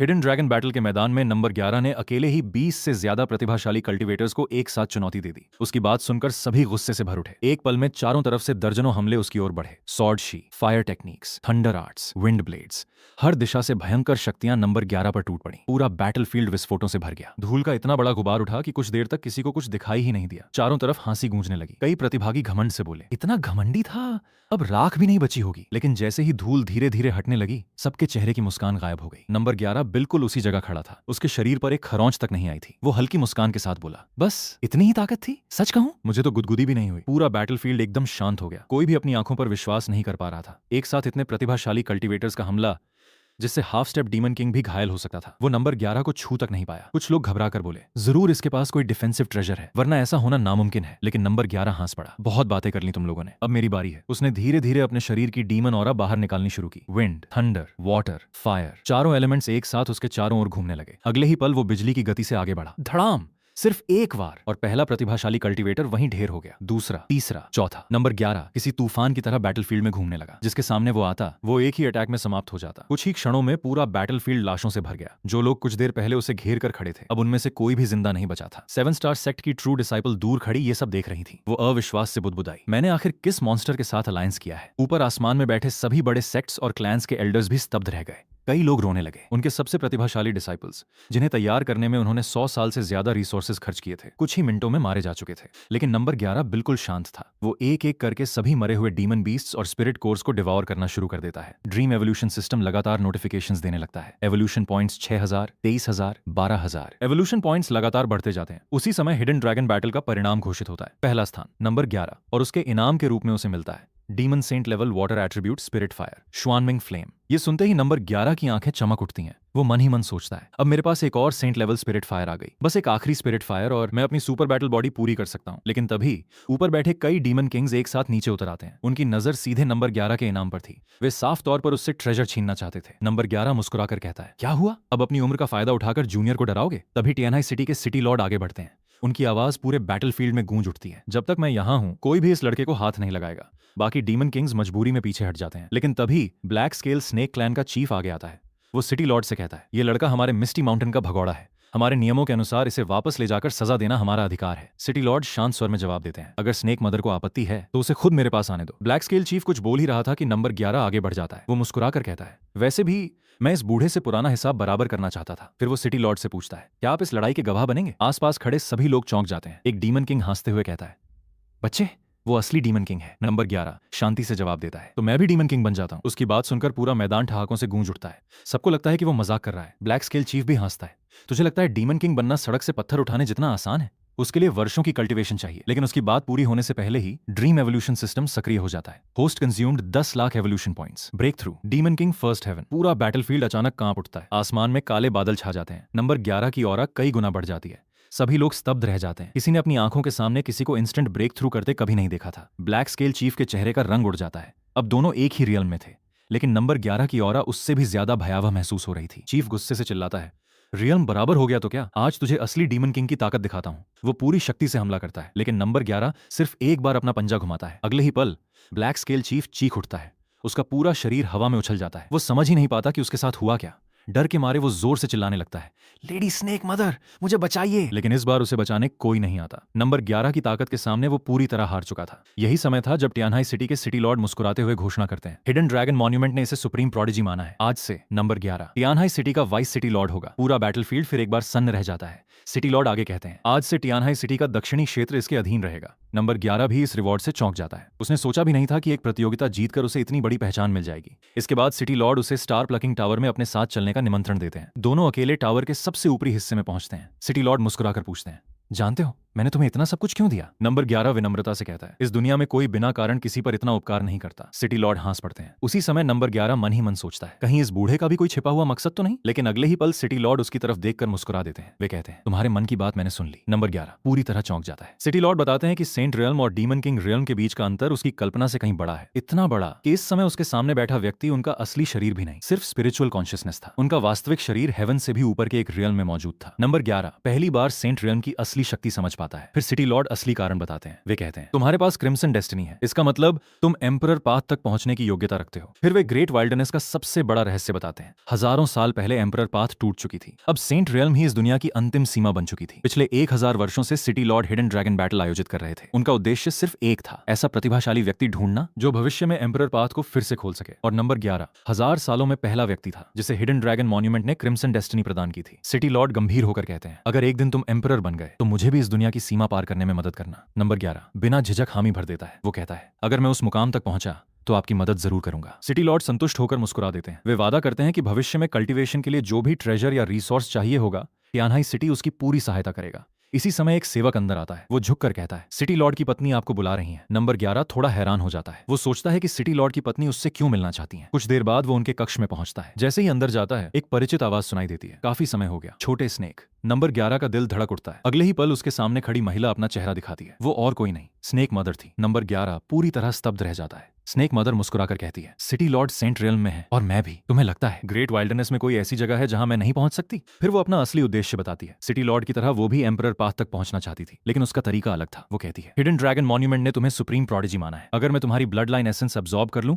तो मैं भी हेवन और अर्थ की सीमा तोड़ सकती हूँ। ये सुनते ही नंबर 11 सब समझ जाता है। स्नेक मदर कभी उससे प्रेम नहीं करती थी। वो शुरू से ही उसकी ब्लड लाइन चाहती थी। नंबर 11 गुस्से से मना कर देता है, लेकिन स्नेक मदर उसकी बात नहीं सुनती। वो जबरदस्ती उसकी ब्लड लाइन और डीमन पावर एब्सॉर्ब करना शुरू कर देती है। नंबर 11 को महसूस होता है कि उसकी सारी शक्ति तेजी से निकल रही है, लेकिन तभी ड्रीम एवोल्यूशन सिस्टम अचानक एक्टिवेट हो जाता है। Heaven devouring power activated. अगले ही पल हालात पूरी तरह पलट जाते हैं। अब नंबर 11 ही स्नेक मदर की सेंट लेवल ब्लड लाइन और डीमन पावर डिवॉर करने लगता है। सिस्टम लगातार घोषणा करता है, saint level demon power devoured, 1 lakh evolution points obtained, saint blood line devoured, limit breaking progress 1%, 2%, 3%। Snake mother पहली बार घबरा जाती है। वो महसूस करती है कि उसकी सारी शक्ति उल्टी दिशा में खींच रही है। नंबर 11 बिना रुके डिवावर करता रहता है। उसकी कल्टीवेशन लगातार बढ़ने लगती है। Demon king second heaven, third heaven. Snake mother दर्द से चिल्लाती है, रुक जाओ, अगर ऐसे ही चलता रहा तो तुम्हारा शरीर मेरी ब्लड लाइन सह नहीं पाएगा, तुम फट जाओगे। लेकिन नंबर 11 अब नहीं रुका। वो ठंडी आवाज में कहता है, आज या तो तुम बचोगी या मैं। स्नेक मदर आखिरी कोशिश करती है। वो मास्टर सर्वेंट कॉन्ट्रैक्ट तक करने की पेशकश कर देती है, लेकिन नंबर 11 मना कर देता है। कुछ ही देर बाद उसकी कल्टीवेशन फिर ब्रेक थ्रू करती है। Demon king fourth heaven. उसी समय सिस्टम की सबसे बड़ी घोषणा सुनाई देती है, limit breaking progress 100%, limit breaking evolution starting. अचानक पूरा आकाश काला पड़ जाता है, बिजलियां गिरने लगती हैं। नंबर 11 का पूरा शरीर बदलने लगता है। दर्द इतना भयानक था कि उसकी चीख पूरे ग्रेट वाइल्डनेस में गूंज उठती है। दूर खड़े सभी लोग आसमान की तरफ देखने लगते हैं। एक विशाल सुनहरी आकृति बादलों के बीच दिखाई देती है। वो अब स्नेक नहीं था, बल्कि एक असली ड्रैगन बन चुका था। ड्रीम एवोल्यूशन सिस्टम अंतिम घोषणा करता है, first limit breaking evolution complete, species successfully evolved into dragon, sea suppressing dragon blood line awakened, sea suppressing divine power acquired. Number 11 धीरे से मुस्कुराता है, फिर स्नेक मदर की तरफ देखकर कहता है, इस शानदार गिफ्ट के लिए धन्यवाद स्नेक मदर।